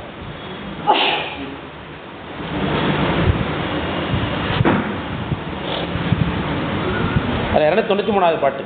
இந்த 155 பக்கத்தில் 293வது பாட்டில் பாஞ்சராத்திரி மறுதலையில் சொல்கிறார், பார்த்தனா ரதமேறி படைதனை பார்த்து சார்பை கூர்த்த அம்பாலை எய்து கொன்று அரசாளேன் என்ன சேர்த்தனிலிருந்து மாயை செய்து மால் கொள்ளச் செப்பும் வார்த்தையை நூலாக்கி கொண்டாய். உயிர்கள் எல்லாம் சம்ஹாரம் பண்ண வேண்டும். எதுக்கு? பீஷ்மர் இருக்கார், எங்கள் தாத்தா. அவர் தாத்தாவுக்கெல்லாம் தாத்தா. பக்கத்தில் துரோணாச்சாரியர் இருக்கார், எங்கள் குருநாதருக்கெல்லாம் குருநாதர். அவர் கிருபாச்சாரியார் இருக்கிறார். எப்படி சொந்தக்காரன் துரியோதனை அண்ணன் தம்பி எல்லாரும் இருக்கான். அவளாம் நான் எப்படி கொள்வது அப்படின்னு காண்டிபத்தை கீழே போட்டான் பார்த்திபன். பார்த்தனா ரதமேறி படைதனை பார்த்து சார்பை கூர்த்த அம்பாளை எய்து கொன்று அரசாளேன் என்ன. அவங்களாம் கொண்டுட்டு நீ ராஜாவாயிரு என்ன தேர்த்தனிலிருந்து மாயை செய்து மால் கொள்ள செப்பும் கொல்லுவதற்காக சொன்ன வார்த்தையை நூலாக்கி கொண்டாயின. அது பகவத்கீதை இல்லையா? எதிர்க்கக்கூடிய படைகளெல்லாம் கொல்லுவதற்காக அந்த அர்ஜுனருக்கு சொல்லப்பட்டதாக அந்த பகவத்கீதை என்கின்ற அந்த நூலை நீ நூலாக எடுத்துக்கொண்டா இல்லையா? ஏன்னா இந்த வைஷ்ணவர்கள், இந்த சங்கராத்வைதிகள், அப்புறம் மத்துவ சம்பிரதாயம், இந்த 3 பேருக்குமே முக்கியமான ஒரு 3 நூல் ரொம்ப பிரதானம். அது பிரஸ்தான திரயம்னு பேர். என்னென்னா உபனிஷத்து, பிரம்மசூத்திரம், பகவத்கீதை. இது 3மே ரொம்ப அவங்களுக்கு முக்கியமான நூல்கள். உபனிஷத்துகள், இந்த இது பிரம்மசூத்திரம், அப்புறம் பகவத்கீதை. பிரஸ்தான திரயம்னு பேர். 3மே ரொம்ப முக்கியமானது, பிரதானமான நூல்கள்னு இருக்கும். ஆனால் பகவத்கீதையில் உள்ள கருத்துக்களை எடுத்து தான் அவங்க சமயங்களை ஸ்தாபிக்கிறாங்க. வைஷ்ணவ கொள்கை முழுக்க நிறைய பார்த்தீங்கன்னா பகவத்கீதை, பாரதம் இதெல்லாம் தான் இருக்கும் நிறைய இடங்கள். அதனால் அப்போ நீ பகவத்கீதை கிருஷ்ணர் சொன்னாருங்கிறதுனால தானே நூலை எடுத்துக்கொண்ட. கிருஷ்ணருங்கிறது ஒரு அவதாரம் தானே, திருமாலுடைய அவதாரம். அவர் சொன்னாங்கிறத அதை நீ முக்கியமான நூலாக எடுத்துக் கொடுக்குறா இல்லையா? புறங்கொள்நூல் மதித்திடாயினர். புறத்தை கொள்வதற்காக புத்தன் சொன்ன அந்த பிடக நூல்களையா நீ நூலாக கொள்ள மாட்டாரு? புத்த அவதாரம் திருமால் தானே எடுத்தார். அப்போ திருமால் புத்த அவதாரம் அந்த நூலை சொன்னார்னா அதையும் எடுத்துக்க மாட்டேன், உனக்கு தேவையானது மட்டும் எடுத்துக்கிறேன், உன் கடவுள் சொல்கிறது அப்படின்னு கேட்குறாரு. பாஞ்சராத்திரி மதத்தில் பின்னாடி இதை நம்ம பார்க்க போகிறோம், இங்கேயே சொல்கிறாங்க. அதனால் நீர் போல நின்று உயிர்கட்கு அழித்திடாதே, நெருப்பாய துயர் பிறப்பில் நிகழ்ந்து நின்று பாரோர்கட்கு அளித்தபடி வலையில் பட்ட பலகளை மான் கண்டு ஒரு நீள்களை பாய்ந்து ஓடி நேரே சென்று வளைக்கே நேர்ந்தால் ஒக்கோ நீர்ப்பவ குழியில் வீழும் நீர்மையாகும் ஆரோ இங்கு அவன் ஒப்பார் அறத்தை ஆக்க பிறந்து அறமாக்கினான் என்னில் அடங்கு ஆமே என்று சொல்கிறார். இப்போ நீர் போல நின்றுனார். இந்த நீரானது நீரும் சுவையும் உடையது. நீரும் தாகத்தை தீர்க்கக்கூடியது, அதில் சுவை இருக்கும். நீரும் சுவையும், பழமும் சுவையும் அத்துவிதமாக இருக்கு. அதுபோல் கடவுளானவன் என்ன பண்ணணும்? உயிர்களிடத்தை அத்துவிதமாக இருந்து கொண்டு உயிர்களுக்கு உபகாரத்தை செய்ய வேண்டும். சத்தம் மனுஷன் விளக்கு பூஜை, அதான் நம்ம சிவபூஜை பண்ணுறதா? நீங்கள் 2 பேரும் போவீங்களா போலையா? நீர் போல நின்று உயிர்கட்கு அழித்திடாதே. இந்த நீர் போலங்கிறது நீர் எப்படி அத்துவிதமாக சுவையும் நீருமாக இருந்து கொண்டு உயிர்களுக்கு உபகாரம் செய்கிறதோ, அதுபோல் கடவுளும் உயிர்களுக்கு அத்துவிதமாக இருந்து உபகாரம் செய்ய வேணும். அப்படி பண்ணால் நெருப்பாய துயர் பிறப்பில் நிகழ்ந்து நின்று அத்துவிதமாக உயிர்களிடத்தை கலந்தும் கலக்காமல் நிற்காம உயிர்களை போல இவனும் பிறப்பான். எதில்? நெருப்பாய துயர் பிறப்புனர். நெருப்பில் போய் விழுறது போல திரும்பி பிறவிக்கு வர்றதுங்கிறது. நீ பிறவிக்கு வர்றது பெருமையாக பேசிக் கொண்டிருக்கிறாய். நெருப்பாய துயர் பிறப்பில் நிகழ்ந்து நின்று பாரோர்கட்கு அளித்தபடி உயிர்களெல்லாம் நீ மேலே ஏற்றுவாங்கிறது எப்படி இருக்கு? வலையில் பட்ட பலகலைமான். காட்டில் ஒரு வேடை பெரிய வலை போட்டான். அந்த வலையில் நிறைய கலைமான்கள் மாட்டிக்கொண்டு விட்டது. அந்த கலைமான்கள்லாம் நான் காப்பாற்றுறேன் அப்படின்னு ஒரு கலைமான் வந்து அதுக்கு போய் அந்த வலையில் மாட்டிக்கிட்டே அப்படி இருக்கும். அது மாதிரி தான் நீ சொல்கிறது இருக்குங்கிறார் இல்லையா? நீயே பல பிறவி ஏற்றுக்கொண்டிருக்கிறாய். நீ பல பிறவியில் இருக்கிற பிறவி எடுக்கிற நீ இன்னொரு பிறவி வராதா எப்படி தடுக்க முடியும்? உன் பிறவியை உன்னால் தடுக்க முடியும் இல்லையா? அப்படி காட்டில் வேடன்ட்ட மாட்டிக்கொண்ட பல கலைமான்களை காப்பாற்றுவதற்கு ஒரு கலைமான் ஓடி சென்று அந்த வலையிலே மாட்டிக்கொண்டே அப்படி இருக்கோ, அது போல தான் உன் கடவுளும் பல பிறவிகளை அடைந்து உயிர்களுக்கு பிறவியை நீக்குவான்னு சொல்வது இருக்குன்னார். பல கலைமான் கண்டு ஒரு நீள்களை பாய்ந்து ஓடி நேரே சென்று அவ்வளைக்கே நேர்ந்தால் ஒக்கும். அது போல தான் அவன் பிறவிக்கு வருவான்னு இருக்கு சொல்றது இருக்குன்னார். விளக்கம் புரியுதா சொல்றதே? நீல் பவக்குழியில் வீழும் நேர்மையாகும். பிறவினாலே பவக்குழி தான். பிறவிக்கு வந்துட்டாலே வினை செஞ்சு தான் தீரணும். யாருமே வினை செஞ்சாலே அவங்க திரும்பி அடுத்த பிறவி வந்துடும். அப்போ இவனுக்கே அடுத்த பிறவி தடுக்க முடியாதுன்னு பொழுது இவன் எப்படி அடுத்தவனுடைய அடுத்த பிறவி தடுப்பான் இல்லையா? அப்போ ஆரோ இங்கு அவன் ஒப்பார் அறத்தையாக்க பிறந்து அறமாக்கினான். எங்கள் புத்தருக்கு ஒப்பு உலகத்தில் யார்? அவரே அறத்தை உண்டாக்கினார் அப்படின்னா உலகத்தில் பிறக்கிறவங்க அத்தனை பேரும் அறமாக்க வந்தவன் தான் அப்படின்னு அர்த்தமாக்குதுறான்னா. ஏன் இவர் எப்படி பல பிறவி எடுத்து உலகத்துக்கு வந்தாரோ அதேமாரி தான் உலகத்தில் எல்லா உயிர்களும் பல பிறவி எடுத்து வருது. இதில் ஒரு வித்தியாசமும் இல்லையா? என்ன அனுகிரகம் இருக்குது இதில்? நம்மளும் தான் பல பிறவி எடுத்திருப்போம். பல பிறவி எடுத்து இந்த பிறவிக்கு வந்து படிக்கிறோம். இப்போ நம்மளும் அறமாக்க வந்தவர்னு வச்சுக்க வேண்டியதான் பேரப்போ. அது போல தான் இருக்குது உன் கடவுளுக்கு அறமாக்க வந்தான்னு நீ சொல்வது அப்படின்னு உன் கொள்கை மூலமாக இருக்கிறான். கிழக்கு புரியுதுங்களா? பல பிறவி உடையவன் இப்படி அடுத்தவங்களுக்கு பிறவியிலேருந்து நீக்க முடியாது. அதோட புத்தருடைய அந்த 28 புத்தர்கள்றாங்க இல்லையா, அந்த 28 புத்தர்களில் அவர் புத்த பிறப்பை அடைந்திருக்கிறார் என்பதை எப்படி தெரிந்து கொள்வது? அதுக்கு சில சைன்ஸ் வச்சுருக்கிறாங்க. அது என்ன சைன்னா, ஃபஸ்ட்டு சைன், அவர் புத்தர் அவதாரம் எடுத்து பிறந்துட்டாருன்னா பிறந்ததுலேருந்து 7வது நாள் அவங்க அம்மா செத்து போடுவான். இதுதான் அதுக்கான அடையாளம்னு வச்சுருக்காங்க. அப்படி செத்து போயிட்டாங்கன்னா அவன் புத்தர்ங்கிற பிறவி அடைஞ்சிருக்காரு விளக்கப்படுதுங்களா? இதேமாரி நம்ம கௌதம் புத்தருடைய அம்மா பேர் மகாமாயான்னு பேர், அவங்க அப்பா பேர் சுத்தோதனன் பேர். அவங்க அம்மா பேர் மகாமாயா, அவங்க அப்பா பேர் சுத்தோதனன். சுத்தோதனன். அந்த மகாமாயா அவங்க கனவு கண்டாங்க கர்ப்பமாக இருக்கும் பொழுது. எப்படி கனவு கண்டாங்கன்னா, அவங்கள இடது பக்க வயிற்றுக்கு பக்கத்துலேருந்து ஒரு யானை ஐராவதம் 4 தந்தங்களோடு வந்து உள்ளே புகுந்துட்டு மாதிரி கனவு கண்டாங்க. மகாமாயா மாசமாக இருக்கும் பொழுது ஐராவதம்ங்கிற தேவ யானை இடது பக்கமாக வந்து வயிற்றுக்குள்ளே புகுந்தது, வயிற்றுக்குள்ளே நேரடியாக பிரவேசம் பண்ணதாக அவங்க ஒரு கனவு கண்டாங்க. இது ஒரு சைன் அவங்களுக்கு. 2வது அவங்களுக்கு டெலிவரி ஆனது. எப்படி டெலிவரி ஆனதுன்னா, குழந்தை நார்மலாக எல்லாருக்கும் பிறக்கிற மாதிரி பிறக்கல, இந்த இடது பக்கத்து வயிற்றை கிழித்து கொண்டு வெளில வந்து விட்டது. அப்படி கிழித்து வந்தால் எப்படி இருப்பாங்க அவங்க? அப்போ இந்த காலம்னாக்க உடனே ஸ்டிச்சிங் பண்ணலாம், எல்லாம் இருக்கும். இவர் பிறந்தது 2000 வருஷத்துக்கு முன்னாடி, பல வருஷத்துக்கு முன்னாடி. அந்த ஆபத்தான பிரசவத்திலிருந்து அவங்க ஆட்டோமேட்டிக்காக பிரசவம் வெளில வராரு. அவர் வயிற்றை கிழித்து கொண்டு தான் வராரு. வயிற்றை கிழித்து கொண்டு வெளில வந்ததுனால குற்றுயிரும் குலயுருமாக கடந்து 7 நாள் கழித்து அவங்க இறந்து போயிடுறாங்க. இதை வைத்து கொண்டு தான் அவர் புத்தர் என்பதை தீர்மானிக்கிறாங்க எல்லாரும். இல்லை, இது ஒரு சைன்ஸ். நம்ம கேட்குறது கொடுமையாக இருக்கு இல்லையா? அதான் கேட்குறேன், தாயை கொன்றவன் தர்மனா அப்படின்னு கேட்குறாரு சாமி கேட்குறாரு. இதை வைத்து சைன் கடவுள் வந்து உள்ள போதார் அப்படிங்கிறாங்க. மகாமாயா தேவி 7 நாள் கழிச்சு இறந்து போயிடுது அவங்க அம்மா. பொதுவாக டெலிவரியில் குழந்தை போகிற செத்து போயிட்டனாலே நம்ம என்ன பண்ணிவிடுவோம், அம்மாவை முழுங்கிட்டுன்றோம் எடுத்துடும் இல்லையா? அப்பாவுக்கு எதாவது ஆயிடுச்சுன்னா அப்பாவை தூக்கிட்டுன்றோம். அதுவே நம்ம வச்சுருக்கிறோம், வெள்ளிக்கிழமை போகக்கூடாது, அவளை பிள்ளை ரோஹிணிலாம் போகக்கூடாது அப்படின்னு வச்சுருக்கிறோம். மாமா வீட்டுக்கு ஆகாதுன்னா. சித்திரையில் பிள்ளை பிறந்தா உத்தரத்தை உழுக்குமா அப்பா வீட்டுக்கு. ஏதாவது தெரியாதா? உழுக்குமா. சித்திரையில் குழந்தை பிறந்த ஆம்பளை பிள்ளை பிறந்ததுன்னா உத்தரத்தை உழுக்குமா. சித்திரையில் பிறந்த அப்பா வீட்டுக்காக, நம்ம சொந்த வீட்டுக்காக. சித்திரை மாதம் குழந்தை பிறக்கூடாது, நல்லா வச்சுருக்கோம்.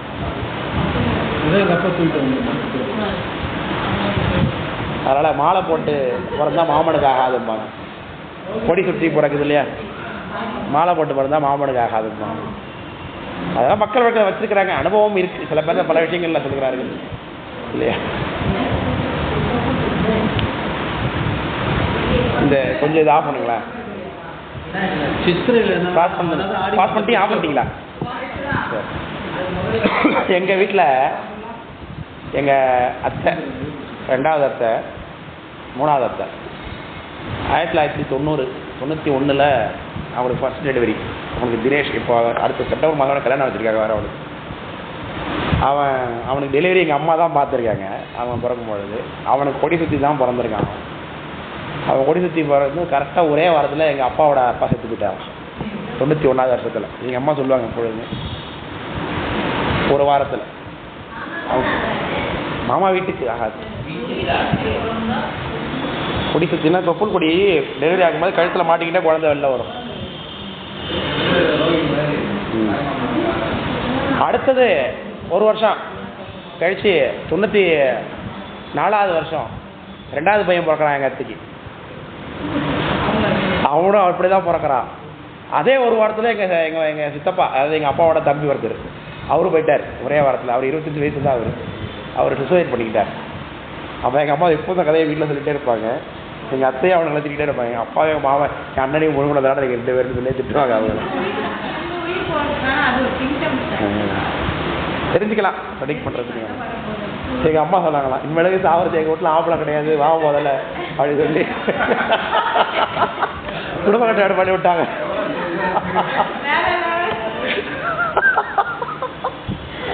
அப்படின்னு சொல்லிட்டே இருப்பாங்க எங்கள் அம்மா.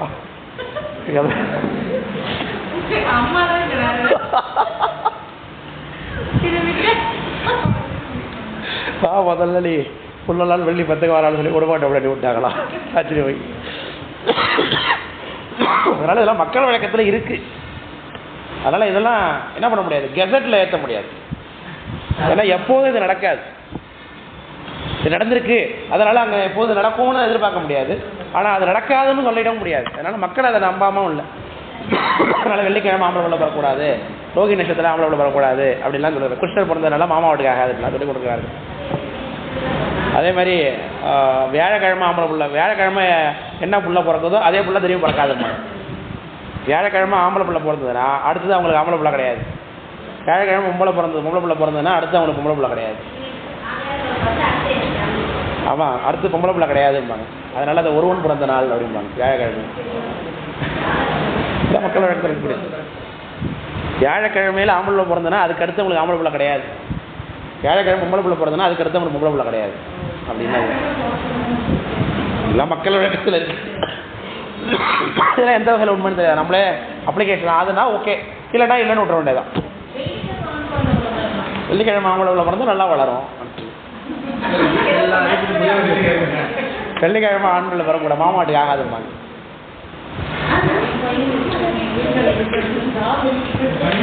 வெள்ளிக்கிழமை ஆம்பளை பிள்ளை பிறந்தா மாமா வீட்டுக்கு ஆகாது.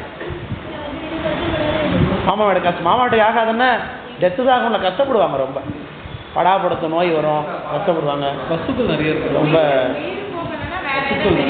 ஆமாம், வீட்டில் ஆடு மாடு தான் சாகும், ஏழ்மை அடைவாங்க. அதெல்லாம் தெரியலைங்க, அவ்வளோ தோசை எனக்கு தெரியாது. ஏதோ மக்கள் சொல்கிறது வந்து எங்கள் வீட்டில் நான் வியாழக்கிழமை தான் பிறந்தேன். எங்கள் அம்மாவோட அப்பா எப்போது சொல்லிகிட்டே இருப்பாங்க, ஒருவன் பிறந்த நாளில் பிறந்தான், இவனுக்கு அடுத்து பிள்ளை கிடையாது அப்படின்னு சொல்லிட்டு இருப்பாங்க. அதேமாதிரி எனக்கு அடுத்து பையன் பொண்ணு தான், எங்கள் தங்கச்சி தான், நான் போகிறேன். அதுக்கப்புறம் ஆம்பளை பிள்ளை எங்கள் வீட்டில் இல்லை. அதுக்கப்புறம் அதுபோல் இங்கே புத்தருடைய பிறப்புக்கு சில சயின்ஸ் இருக்குது. அந்த சைனை வச்சு கேட்குறாரு. இப்போ என்ன சைன் சொன்னேன்? அம்மா போயிடுவா. இதுதான் புத்தர். அவர் புத்தருங்கிறது கிடையாது, அதுதான். அதனால இப்போ ஏதாவது அது மாதிரி ஆனதுன்னா அவர் புத்தர் போட்டுருக்குன்னு எடுத்துக்காதீங்க.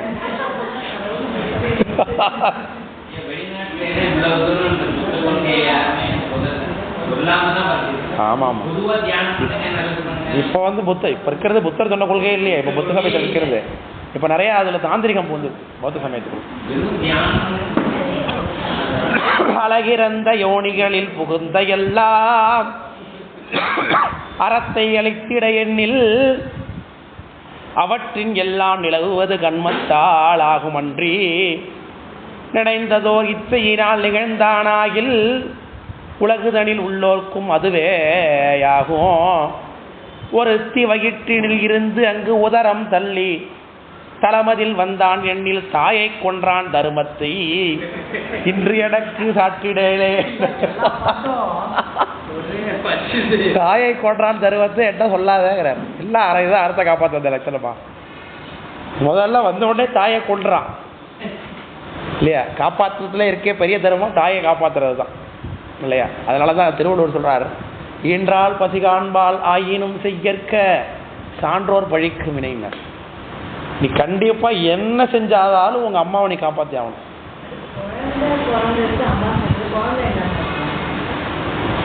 அவர் புத்தர் இல்லையா? அவர் ஞானமுடையவர் இல்லை. அவரால் அவங்க அம்மாவோட கொல்லாம எப்படி தர்மத்தை செய்யக்கூடாது, செய்யறதுல ஞானம் வராதா? திடீர்னு புத்த சமயத்துக்கு மாறிட்டீங்க.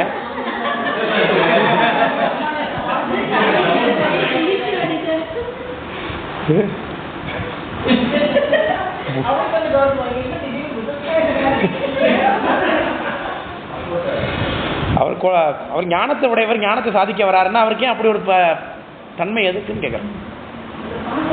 அவங்க அம்மாவை கொல்லாமலே உலகத்தை தர்மத்தை சாதிக்க முடியாதவர் தானே அவர். அப்போ அதை தவிர்க்க முடியல அவரால். ஆமாம் தானே? கிருஷ்ணர் அவங்க அம்மா கொண்டாரா? கிருஷ்ணர் தானே கடவுள் இல்லைன்னு சொல்றேனே.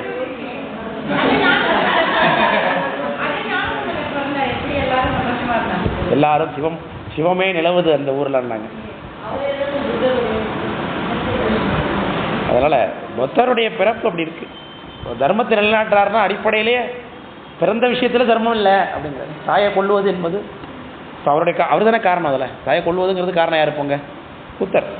ஏன்னா அவர் தான் வயிற்று கழிச்சிட்டு வெளில வர. அட்லீஸ்ட் நார்மல் டெலிவரியாக தான் ஆயிருந்திருக்கலாம்.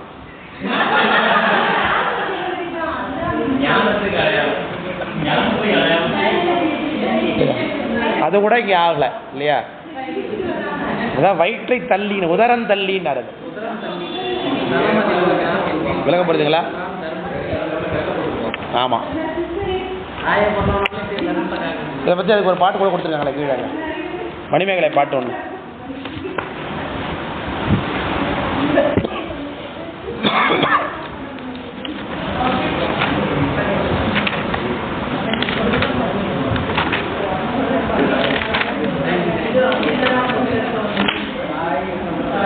உளும்பிலி வடத்துள் ஒன்குழை தேவி வளம்படு மருங்குள் வடுநோய் உறாமல் ஆன்றோன் அவ்வழி தோன்றினன் ஆதலில் ஈன்றோள் ஏழானல் இன்னுயிர் வதைத்தான் அப்படின்னு பிம்பசார கதை அப்படின்னு பௌத்தர் நூல். பிம்பசாரங்கிறத யாரு? பிம்பிசாரங்கிற ராஜா. அவர் தான் அந்த பௌத்த சமயத்துக்கு மாறினார் இந்து சமயத்திலிருந்து புத்தரால். அவருடைய கதையில் புத்தருடைய பெருமை எப்படி காட்டப்பட்டிருக்கிறது? உளும்பிலி வனத்துள் ஒன்குழை தேவி வளம்படு மருங்குள், வளம்படு மருங்குள் வலது பக்கம், அதான் இடது பக்கம்னு சொல்லிட்டு போட்டிருக்கு. வளம்படு மருங்குள் வடுநோய் உறாமல் ஆன்றோன் அவ்வழி தோன்றினன், இடது வயிற்றை கிழித்து கொண்டு புண்ணு இல்லாமல் வெளில வந்தான் அப்படின்னு சொல்கிறாங்க அவங்க. ஆனால் வயிற்றை கிழிச்சிட்டு தான் வெளில வந்திருக்காரு. அதான் வடுநோய் உறாமல்னர். ஆன்றோன் அவ்வழி தோன்றினன் ஆதலின் ஈன்றோள் ஏழானால் இன்னுயிர் வதைத்தான்னே சொல்கிறார். அப்போ அம்மாவை கொன்னதே வந்தானுங்கிற மாதிரி பாட்டிலே இருக்குது. அவங்க நூலில் எழுதி வச்சுருக்காங்க. அவங்க அம்மா ஏதோ காரணத்தினால செத்தாங்கன்னு இல்லை, இப்போ அவங்களுடைய வினைப்பயன் கூட இங்கே சொல்லப்படவில்லை.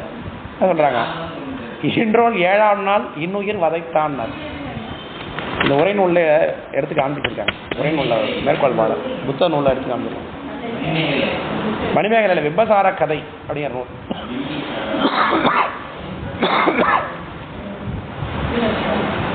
இப்போ அப்படி வயிறு கிழிந்து செத்து போன அந்த தாய் என்ன ஆகுவா? புத்தர்கள் அடையக்கூடிய நற்கதியை அடைந்து விடுவார் என்பது அவங்களுடைய கொள்கை. அதான் அசோகருடைய பையன் அவரு சந்திரகுப்தருடைய பையன் போது பிம்பிசாருடைய பேரன் தான் அசோகன் நினைக்கிறேன். பிம்பிசாரன் அப்படிங்கிற அந்த ராஜா தான் நம்முடைய வேதத்தில் சொல்லப்பட்ட வேள்விகள் எல்லாம் செய்கிறார். செய்யும்பொழுது அதில் பலவிதமான உயிர்கள் எல்லாம் பலியிடுகிறார்கள்.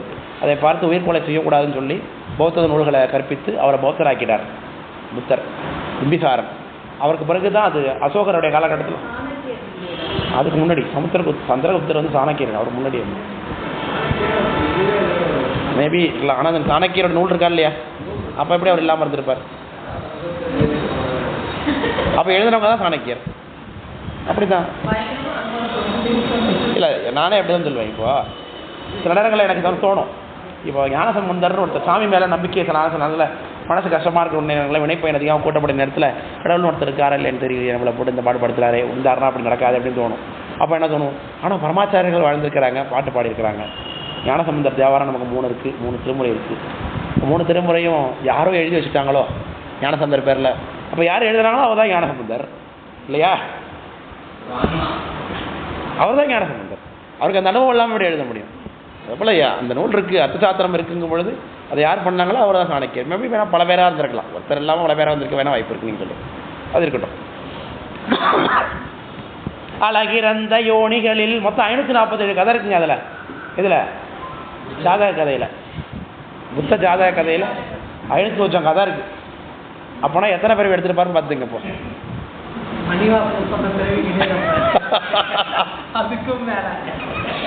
அதுக்கும் மேல பலவிதமான பிறவிகள் அவர் எடுத்திருக்கார். அழகிறந்த, அதனால அழகிறந்தார். அழகிறந்த யோனிகளில் புகுந்த எல்லாம் அறத்தை அளித்திட எண்ணில், அறத்தை கொடுக்கறது தான் என்ன, அவற்றின் எல்லாம் நிலவுவது கண்மத்தால் ஆகும் அன்றி இல்லையா? கண்மத்தால் தான் பல பிறவி எடுத்தார், முதல்ல புரிஞ்சுக்கோ. அறத்தை நிலவுறதுக்காகலாம் கிடையாது கண்மம். அப்போ ஒரு பிறவியில நீ அறத்தை நிறைவு பண்ணிக்க வேண்டியது தானே. ஒவ்வொரு பிறவியாக எடுத்து திருப்பி அறத்தை நிலைநாட்டுவாங்க. ஏதோ ஒரு பிறவி எடுத்தோம் நிலைநாட்டணும், அதெல்லாம் பிடிச்சிட்டு போயிருக்கலாம். திருப்பி பிறவி எடுத்து பிறவி எதுக்க வர நிலவுவது கண்மத்தால் ஆகும் அன்றி, கண்மத்தால் இல்லை, அவர் விருப்பத்தினால செஞ்சார்னா. நினைத்ததோர் இச்சையினால் நிகழ்ந்தானாயில் உலகுதனில் உள்ளோர்க்கும் அதுவேயாகும். அப்போ உலகத்தில் உள்ளவங்க எல்லாருமே விருப்பத்தினால பிறவி எடுத்தாங்கன்னு ஒத்துக்குவோம். உன் கடவுள் மட்டும் தான் விருப்பத்தால் பிறவி எடுத்தான்னு எப்படி சொல்ல முடியும்? எல்லாரும் தான் பல பிறவி எடுக்கிறாங்க, அவங்களையும் பிறவையான எடுத்துக்கான்னு சொல்லுவோம். ஒருத்தி வயிற்றினில் இருந்து அங்கு உதரம் தள்ளி தலமதனில் வந்தான் என்னில் தாயை கொன்றான் தருமத்தை. தாயை கொன்றான் தருமம்னார். அம்மாவை காப்பாற்றின எல்லாரும் அதெல்லாம் சொன்னார். என்றால் பசி காண்பால் ஆகின, அதுதான் பெரிய இருக்கிறதுலே ரொம்ப யாராலையும் ஹேண்டில் பண்ண முடியாத ஒரு சுச்சுவேஷன் திருவள்ளுவர் சொல்கிறார். அப்போ கூட சான்றோர்களால் பழிக்கப்பட்ட அறத்தை விஷயங்களை செய்யாத, அம்மாவை பசியாக போடக்கூடாது, அம்மாவை பசி தீர்க்கணும் என்பதற்காக என்ன செய்யாத, கெட்ட காரியத்தை செஞ்சிடாத அப்படிங்கிறார். அப்போ அம்மாவை நம்ம காப்பாற்றணும் எப்பொழுதும். அப்படி தான் உலக தர்மங்களில் முதல் தர்மமாக அதை தான் வச்சாங்க. அதனால தான் அன்னையும் பிதாவும் முன்னறி தெய்வம்னார். முதல்ல நம்ம பார்க்கக்கூடிய தெய்வம் எது? அம்மா தான். அப்புறம் அப்பாண்ணா. அம்மா அப்பாவை காண்பிப்பா. அப்பா யாரை காண்பிப்பார்? ஆச்சாரியனை காண்பி. Very good. ஆச்சாரியனை காண்பிப்பார். ஆச்சாரியன் சாமியை காண்பிப்பார். இதுதான் மாதா பிது குரு தெய்வம்னு. இவன் என்ன பண்ணிட்டான், வணங்க வேண்டிய லிஸ்ட்டில் வச்சுட்டான். கடைசியில் தான் சாமின்ட்டான். முதல்ல தெய்வத்தை அம்மா தான். அம்மா அப்பாவே தெய்வம். அதனால் அம்மாவுக்கு கோயில் கட்டி அப்பாவுக்கு கோயில் கட்ட ஆரம்பிச்சிட்டாங்க. பாதி பேர் இருப்போம். அம்மா முதல்ல தெய்வமாக அறிவான். அப்புறம் அவள் மூலமாக அப்பா தெய்வம்னு அறிந்து கொள்வோம். அப்பா மூலமாக ஆச்சாரியனை தெய்வமாக அறிவோம். ஆச்சாரியன் மூலமாக தெய்வமாகி சிவபெருமானே அறிந்து கொள்வோம். அப்போ உண்மை தெய்வம் யாரு? சிவபெருமான். அவர் அறிவதற்கு இவங்கெல்லாம் வழி. இவங்களாம் தெய்வம் நின்றுன்றதா? அது கிடையாது இல்லையா? அதனால தாயினும் சாலப்பறிந்து. அதனால அம்மாவை விட அதிகமான அக்கறை நம்ம மீது உடையவர் அவர் தான். அம்மா கூட ஒரு நேரத்தில் நம்ம மேலே முகம் தெளிப்பாள். இல்லானை இல்லாலும் வேண்டால் இன்றெடுத்து தாயாரும் வேண்டால் அப்படின்னு. அப்படி அம்மாவை கொன்னது, தாயை கொன்றான் தர்மத்தை இன்று எனக்கு சாட்சியிடையிலே. அம்மாவை கொன்னதே பெரிய பாவம், அந்த பாவத்தையே செஞ்சவன் அடுத்தவனுக்கு தர்மத்தை உரைக்க வந்தாங்கிறது என்கிட்ட சொல்லாத, என்னால் ஒத்துக்கொள்ள முடியாதுன்றார். அடுத்தது அரியினோடு நரி உழுவை ஆதியாக ஆனபோது அறம் திரிந்து கோரலாதி பரிவினோடும் செய்தனாம் இல்லையாகில் பசிதனக்கு தின்பது அவன் பழுதையோதான் கருதில் அவன் பரதுக்க துக்கனாகில் கணவன் இழந்தோர்கட்கும் கண்ணி குத்தி திரியும் அவர் துயிரினுக்கும் இறங்கு ஓந்தன் செயல் அறத்துக்கு அழகியதாம் செப்புங்காலே என்ன பாட்டு சொல்றார். அரியினோடு, அரினா சிங்கம், நரி, உழுவைனா புலி, இப்படியாக இருக்கக்கூடிய விலங்குகளாக பிறவி எடுத்தார் பல பிறவிகளா. இந்த விலங்குகள்லாம் வெஜிடேரியன் நான் வெஜிடேரியனா? நான் வெஜிடேரியன். சிங்கம், நரி, புலி இவங்க எல்லாமே வேட்டையாடி சாப்பிட்றவங்க, அடுத்தவர்களெல்லாம் கொண்டு திங்கக்கூடியவர்கள். இந்த பிறவி அவர் எடுத்தாருன்னா அவர் எப்படி பசியோட இருந்திருப்பாரா இல்லை சாப்பிடாம வந்திருப்பாரா? என்ன பண்ணியிருப்பார்? நிச்சயமாக அவரப்பா போய் சத்துவார். வேறொரு விலங்கை அடுத்து தான் தின்னுருக்கணும். அப்போ தர்மத்தை காப்பாற்ற வந்து அதர்மம் செய்யலாமா? அப்போ உன்னுடைய பிறவி எடுத்த கதையே இங்கே அல்லாதுங்கிறார். அரியினோடு நரி உழுவை ஆதியாக ஆன போது அறம் திரிந்து கோரல், கோரல்னா கொலை செய்து என்னத்திங்க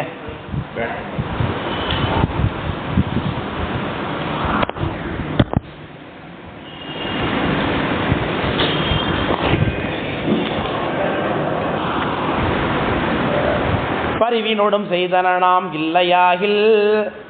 அப்போ ஒன்று அந்த சிங்கமாக பிறந்த போது, அரியாக பிறந்த போது, புலியாக பிறந்த போதெல்லாம் கொண்டு தான் சாப்பிட்ருப்பார் உங்கள் சாமி.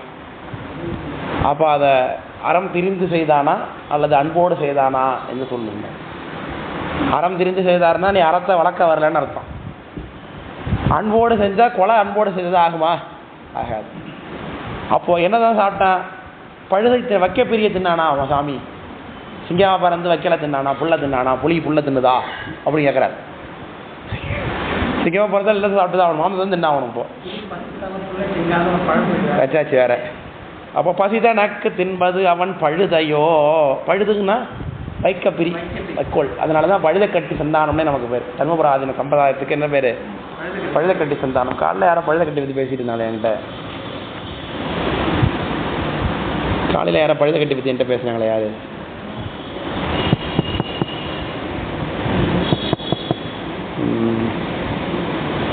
பழுதை கட்டி நீங்கள் வந்து தெரிந்து கொண்டேன் நம்மளுடைய சம்பிரதாயம். நம்ம ஐயா காண அவர் போயிட்டாரா? நடராஜன்.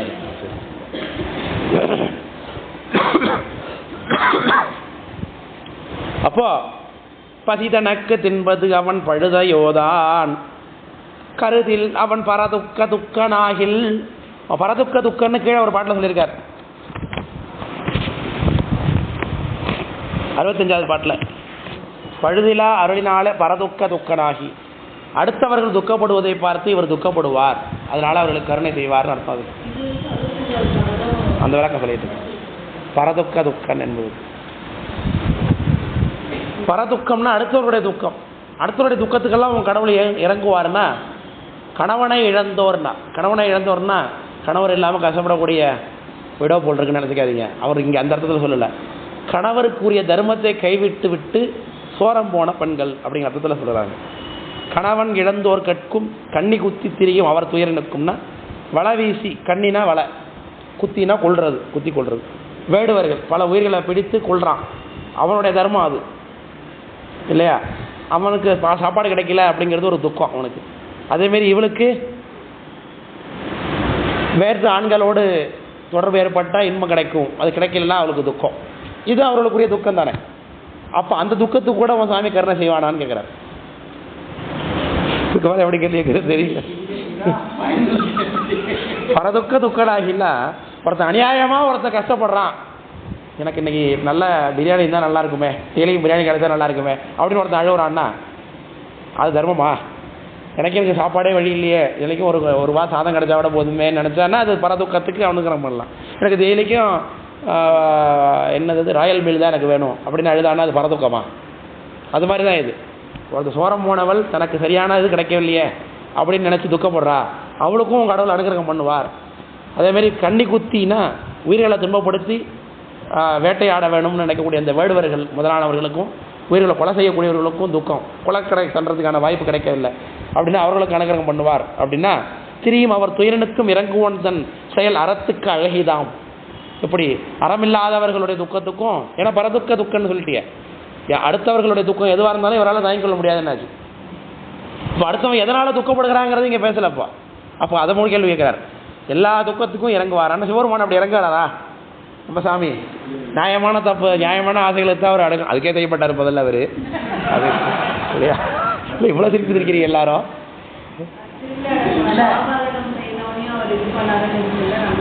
அது விதிவிலக்கு, அது எல்லாருக்கும் அப்படி செய்யவில்லையே சாமி. அதாவது அதில் என்ன செய்யணும்னா, மாபாதகம் செய்தவனுக்கு கூட அனுகிரகம் எளிதாக கிடைக்கும், பெருமான் அவன் எளிவந்த கிரணி உடையவன் அப்படிங்கிறத அங்கே புரிஞ்சுக்கணும். அதனால் நாமெல்லாம் மாபாதகம் செஞ்சாலும் கூட சாமி நமக்கு அருள் பண்ணுவார்னு அர்த்தம் அதில் கிடையாது. அந்த இடத்துல சாமியுடைய அனுகிரகத்தை தான் புரிந்து கொள்ள வேண்டும். மாபாதகம் எப்போ அடைஞ்சான்னு தெரியுமா நமக்கு? எவ்வளோ நேரத்தில் கழிச்சு அது கிடைஞ்சான்னு தெரியும். அதேமாரி தாயை ஒருத்தன் மாபாதகம் என்ன செஞ்சாவன், தாயோட அவன் தொடர்பு வச்சுருந்தான், தன்னுடைய தாயோட அவன் தொடர்பு வச்சுருந்தான். ஒரு பிராமணன், அவன் வேதம் ஓதுறதெல்லாம் அவன் செய்கிறதில்ல ஒன்றும். அவங்க அம்மா கொஞ்சம் இளமையாக இருந்தான், அவனுக்கு அவங்க அம்மா மேலே விருப்பம் ஏற்பட்டு போச்சு. உடனே அவங்க அம்மாட்ட கேட்டான், ஓகேன்ட்டா அவன். இதெல்லாம் இந்த காலத்தில் பேச முடியாத கதைகள், அது திருவிளையாடல் புராணத்தில் இருக்குங்க. அப்போ மனிதர்கள் எல்லா காலத்திலும் இப்படி தான் இருக்காங்க, எல்லா காலத்திலும் நடந்து கொண்டு தான் இருக்கு இல்லையா? அப்போ ரெண்டு பேரும் சேர்ந்து என்ன பண்ணுறாங்க, அவங்க அப்பா ஒருத்தர பார்த்துறாரு, இவங்க ரெண்டு பேரும் அப்படி தவறாக இருக்கக்கூடிய அந்த தொடர்பை அவங்க அப்பா தெரிஞ்சுக்கிறார். தெரிஞ்சுட்டு வருத்தப்படுறார். உடனே இனிமேலுக்கு அவர் வைக்கக்கூடாது அப்படின்னு அவன் என்ன பண்ணிடுறான், அவங்க அப்பாவை போட்டு தள்ளிடுறான். இதுக்கு மேலே என்னப்பா?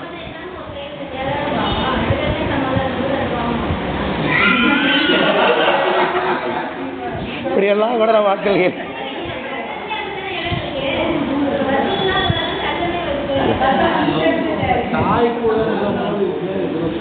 தாயும் மகனுங்கிறத எப்படி சமூகத்தோட எப்படி ஒத்துக்கொள்ள முடியும்? அவங்க மனிதனாக வாழ்வது கூட தகுதி இல்லாதவர்கள். அவர்களுக்கு உணர்ச்சி மேலிட மட்டும்தான் பெருசா தெரிய தவிர்த்து தர்ம சிந்தனைன்னு ஒன்று இல்லவே இல்லை. மேபி அதை நீங்கள் விடுங்க, நம்ம தர்மத்தை தான் நம்ம பேசிகிட்டு இருக்கோம். அதை நம்ம ஓகேவா சொல்கிறோம், ஓகேவா நம்ம வீட்டில் அப்படி இருக்கலாமா? தயாராக இருப்போம் நம்மப்பா?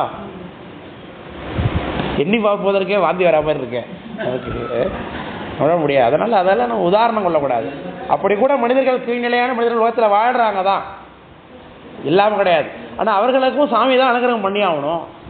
இப்போ பெரிய தப்பு பண்ணியாச்சு, அதுக்காக அவங்களுக்கு என்ன பண்ண முடியும்? பிறவி பிறவி பிறவி பிறவி பிறவி தான். ஆனால் அவனும் என்ன பண்ணி தான் அவனு ஒரு நாள் முத்திக்கு வந்து தான் ஆகணும். அப்போ அந்த தப்பு மன்னிச்சு தான் சாமி கொடுத்தாகணும், வேறு வழி என்ன பண்ணுறது? இப்போ அதனால் அந்த அனுகிரகத்தை பண்ணுவார். அதனால் அப்போ கூட ஒரு ஆசுதோஷி ஏதாவது ஒரு வகையில் அவன் புண்ணியத்தை செஞ்சுருந்தான்னா அதுக்கு வச்சு அனுகிரகம் பண்ணுறதுக்கு ஒரு பெரிய நல்ல பெரிய கொடுக்குறது வழியை கொடுக்குறார். அப்படிப்பட்ட சாமி கடவுள் உடையவன் சொல்வதற்காக தான் அந்த கதைகளை தவிர்த்து அதேமாரி நம்மளும் தப்பு பண்ணலாம், அதனால் சாமி நமக்கு செலவு கொடுப்பார் அர்த்தம் கிடையாது. புரியுதுங்களா? அதனால் அவன் அடையக்கூடிய துன்பம் அவன் எவ்வளோ பெரிய கஷ்டப்பட்டான். அவங்க அம்மாவும் 2 பேரும் அவங்க அப்பாவை போட்டு 2 பேரும் அடுத்த இந்த ஊரில் நம்ம 2 பேரும் சந்தோஷமாக இருக்க முடியாது, வெளியூருக்கு போயிடலாம் அப்படின்னு முடிவு பண்ணி வராங்க. வர வழியில் அவங்க அம்மா ரொம்ப அழகாக இருக்கா இல்லையா, அதனால் என்ன பண்ணுறான், வேடுவர்கள்லாம் வந்து கொள்ளடிச்சு அவங்க அம்மா கடத்திட்டு போயிடுறான். இப்போ அவளும் இல்லை, இவன் தனியாக நிற்கிறான். இவனுக்கு தொழுநோய் வந்துடுது. தொழுநோயோடு அவன் கஷ்டப்பட்டு பலகாலத்தின் போட்டு நிறைவான ஒரு கட்டத்தில் தான் முதலிக்கு வரான். அப்போ தான் சாமி அனுகிரகம் பண்ணுறாரு. அதனால் அங்கேயே பலவிதமான கஷ்டத்தை அனுபவித்து வினை கழித்து தான் வரான். உடனே மாவாதகம் பண்ணிட்டான், உடனே சாமி நினச்சா உடனே கிடையாது. அப்படிலாம் ஒன்றும் கிடையாது. என்கரேஜபிள்லாம் ஒன்றும் கிடையாது. அதெல்லாம் அப்படிப்பட்டவர்களுக்கே அனுகிரகம் பண்ணுறவர் நம்ம கும்பிட்டா அனுகிரகம் பண்ண மாட்டாரா? சாமி நம்ம கும்பிட்டாமா ஒழுங்கா அப்படிங்கிறத அதான் புரிந்து கொள்ள வேண்டுமே தவிர்த்து இது சலுகை போட்டிருக்கு நமக்கு. ஆமாம், ஏன்னா ஐயா ஏதோ பாத்திரத்தில் வராரு. என்னங்க எடுத்துறீங்க? சரி,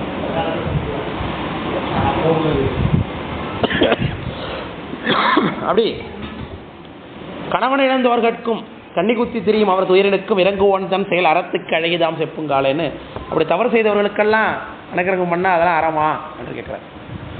இவன் எல்லாருக்கும், ஆனால் சாமி அப்படி எல்லாருக்குமே இல்லையா, உலகத்தில் அத்தனை பேருக்குமா இல்லை, யாரோ ஒருத்தன் பஞ்சமாபாதகம் பண்ணவனுக்கு உதாரணத்தை அப்படி செஞ்சுக்காங்க சார். பஞ்சமாபாதகம் செஞ்சு அத்தனை பேருக்கும் சாமி அனுகிரகம் பண்ணிட்டு வர நரகத்தில் தான் போட்டு வாட்டுவார். நரகத்துன்பு எத்தனை வருஷம் எத்தனை பிறவி இருக்கணும்னு தெரியாது, எத்தனை கோடானி கல்பகாலம் நரகத்தில் துன்பப்பட்டு கணக்கே தெரியாது. அப்படிப்பட்ட துன்பங்கள் எல்லாம் நம்ம செய்யணும் சாதாரண விஷயத்துக்கு. ஒரு பொருளை தேடி அதற்கு உரையும் தேடி உரைப்பதன் முன் உணர்வு இறக்கும் உனக்கு நூல்கென் மருவி வரும் சந்தான வழியில் எண்ணின் வாய் உரைத்ததே உரைத்து வழங்கு ஆகும் பெருகுவது கெட்டு எண்ணில் அதுபோல் ஆம்பின் பித்து உரைத்தது அறியாது பேதை சொல்லும் தருவது நூல் எப்பரிசு முதல் நடுவோடு இறுதியான் விருத்தம் இன்றியது சாற்றிடா ஏனர். உனக்கு நூல் வந்த வழி எப்படின்னு கேள்விக்கல. நூல் உனக்கு எப்படி கொடுக்கப்பட்டது, உனக்கு நூல் எப்படி கிடைத்தது அப்படிங்கிறது கேள்வி. ஒரு பொருளை தேடி ஒரு விஷயத்தை தெரிந்து கொள்கிறாய், ஏதோ ஒன்று படிக்கிற, இந்த பாட்டு நம்ம படிக்கிறோம், சித்தியாரில் ஒரு பாட்டு படி சின்ன உலை சொன்னவன் தான் இங்கே இருந்தான் எண்ணில்.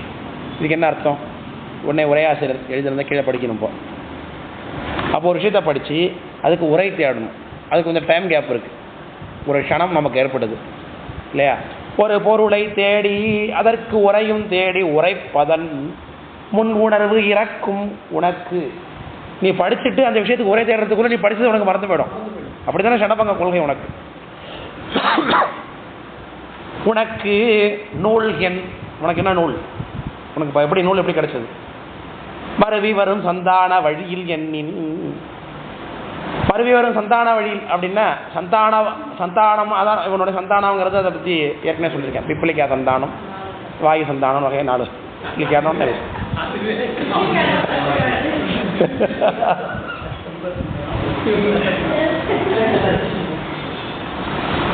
வாய் உரைத்ததே உரைத்து வழங்குமாகும். வாய் சொன்னதை தான் நீ அடுத்து சொல்லிக்கிட்டு இருக்கிற. அதில் உனக்கு விஷயம் ஒன்றும் புரிய வாய்ப்பு இல்லை, ஏன்னா சிந்தித்தவனால புரிந்து கொள்ள முடியாது. சொல்லி வர பெருகுவது கெட்டு எண்ணில் க்ஷணபங்கம்னு சொல்லுகின்றோம். அதை நீங்கள் கிண்டல் பண்ணாதீங்க. ஒரு விஷயத்தில் கெட்டு அடுத்த விஷயம் அடுத்து புதுசாக பங்கமாகி புதுசு உண்டாகும். அப்போ அந்த ஞானம் எங்களுக்கு பெருசாக வரும். அதனால் சொன்னதையே நாங்கள் ஃபாலோ பண்ணிட்டோன்னு நினைக்காதீங்க. எங்களுக்கு ஞானம் டெவலப் ஆகும். எப்படி ஒன்று அழிந்த போது அடுத்து உண்டாகும் போது அதை விட புதுசாக பெருசாக நல்லதாக தான் உண்டாகும். பெருகுவது கெட்டு எண்ணில் அதுபோல் ஆம்பின் உண்டானது திரும்பி கெட்டுப்படும். ஆமாம் தானே? ஒன்று கெட்டது ஒரு ஞானம் உண்டானது, அது என்ன பண்ணணும்? அடுத்தது திரும்பி கெட்டு போயிடும். அடுத்து உண்டாகும் அது கெட்டு போயிடும், அடுத்து உண்டாகும் அது கெட்டு போயிடும். இப்படியா தான் நீ சொல்லி கொண்டிருப்பாய்.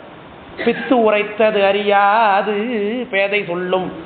இது பைத்தியக்காரனுடைய சொல்லும் போலவும் பேதையினுடைய சொல்லும் போல இருக்கிறது. தருவது நூல் எப்பரிசு, எந்த நூலை நீ சொன்ன? உன்னுடைய அழிந்த நூலையா, இப்போ உண்டான நூலையா? இப்போ உண்டானது பழிந்து போச்சுன்னா அடுத்த நூல் உன்னுடைய நூலா, இந்த நூலுக்கு உன்னுடைய நூலா, இப்போ அடுத்து உண்டாக போகிற நூலா? உனக்கு நிலையான நூல் ஒன்று கிடையவே கிடையாதுன்னார். தருவது நூல் எப்பரிசு முதல் நடுவோடு இறுதிதான் விருத்தம் இன்றியது சாற்றிடாய. உன் நூலுக்கு முதலும் இல்லை, இப்பவும் கிடையாது, அடுத்த நூல் இருக்காது. ஏன்? முன்னாடி இந்த நூல் இப்போ பிரமாணமாக இருக்கணுமே. அப்போ தானே இப்போ நம்ம விஞ்ஞான போதம் சித்தியார் படிக்கிறோம், அதுக்கு எது பிரமாணம்? விஞ்ஞான போதம். அது இருக்கா இல்லையா? இருக்க. விஞ்ஞான போதமே இல்லை, சித்தியாருங்கிறதுக்கு எப்படி பிரமாணம் இருக்கும்? சரி, விஞ்ஞான போதம் சித்தியாரும் படிக்கிறோம், அதுக்கு பிரமாணம் என்ன? ஆகமம். ஆகமம்னு ஒன்று இல்லாமல் அழிச்சு போயிட்டு அப்படின்னா விஞ்ஞான சித்தியாருக்கும் விஞ்ஞான போதத்துக்கும் சொன்னது இதுதான், இதை வச்சு தான் சொல்லி கொண்டுறோங்கிறது எப்படி சொல்ல முடியும்? அப்போ இதுக்கு முதல் நூல் ஒன்று இருக்கணும், இதுக்கு முன்னாடி நூல் இருக்கணும். முன்னாடி உள்ளது அழிஞ்சு போயிடும், பின்னாடி உள்ளது தோன்றும், இதுவும் அழிஞ்சு போயிடும், அடுத்து தோன்றும். அப்போ எப்படி இந்த சடபங்க கொள்கை வைத்துக்கணும் நூல் ஒன்று இருக்க வாய்ப்பே கிடையாதுன்ட்டு அதை கொள்கை வச்சு தான் அழிக்கிறார். இப்போ நாத்திகருடைய கொள்கை அப்படி தான் நம்ம அடித்தோம். அவங்க என்ன இல்லைன்னு சொன்னாங்களோ, காட்சின்னு ஒன்று இல்லை, காட்சி பிரமாணம் மட்டும்தான் இருக்குது, அனுமானம்னு ஒன்று இல்லை அப்படின்னா, அனுமானங்கிறத வைத்துக்கொண்டே எப்படி உயிர்களில் உடம்பெல்லாம் உண்டானதுங்கிறது எப்படி தெரிந்து கொண்டாய்? அனுமானித்தான் தெரிந்து கொண்டிருப்பாய், அப்புறம் எப்படி அனுமானம் இல்லைன்னு சொல்லி அதை மறுத்தோம். அதே போல் எங்கே முன்னாக பல அறங்கள் பூரித்து எம் இறைவன் முழுதுணர்ந்து இங்கு அருளினால் உயிர்கள் முத்தி அடைய பின்னாக படகனுள் உரைத்தான் என்று பேசினாய். பின்பு பேசினாய் இவன் முன்பு பேரறங்கள் புரிநூல் சொன்னார் ஆர் இவனை போல் முன்னொருவன் எண்ணில் அவனுக்கு சொன்னார் யார் என தொடர்ச்சியாகி அன்னாய் பின் அனவத்தை படும் ஒருவன் நின்றாம் ஆரோ உன் பாழி இருப்பார் அதனை அறையே அப்படின்னார். இப்போ முன்னாக பலாரங்கள் புரித்திய இறைவன் முழுதுணர்ந்து இங்கு அருளினால் உயிர்கள் முத்தி அடைய பின்னாக படகனுள் உரைத்தான் சொன்ன என் கடவுள் முதல்ல சொன்னார்னா. இப்போ அதிலே இப்போ புத்தர் அப்படிங்கிறவங்க உங்களை பொறுத்தவரைக்கும் 28வது புத்தர். 28வது புத்தருக்கு முன்னாடி ஞானமடைந்த புத்தர்கள் இருக்கிறாங்க. அப்போ அவர்களுக்கு முன்னாடி என்ன இருக்குப்பா? நூல் இருந்திருக்குன்னு தெரிகிறது. இப்போ 28வது புத்தருக்கு முன்னாடி நூல் இருக்குது. அப்போ 28வது புத்தருக்கு இருக்கக்கூடிய அந்த நூலை சொன்னது யாரா இருப்பா? அவளுக்கு முன்னாடி இருக்கிறவர் தான் சொல்லியிருந்திருக்கணும். ஏன்னா ஞானம் முன்னாடி அந்த நூலை இவருக்கு அந்த இப்படி தான் அமர வேண்டும், இப்படி இருந்தால் தான் யோகம் சித்திக்கும், இப்படி இருந்தால் தான். இப்போ புத்தருக்கு போதி மரத்துக்கு கீழே ஞானம் கிடைச்சது அப்படின்னா, போதி மரத்துக்கு கீழே போய் அவரை உட்கார தூண்டியது எது? அதுக்கு ஒரு பிரமாணம் வேணும்ல. இப்படி இருந்தால் தான் நமக்கு அந்த ஞானம் கிடைக்கும். நம்ம ஒரு நூல் வச்சுருக்கோம்ல சார், அதுபடி ஒழுகினா தானே நமக்கு ஞானம் கிடைக்கும்.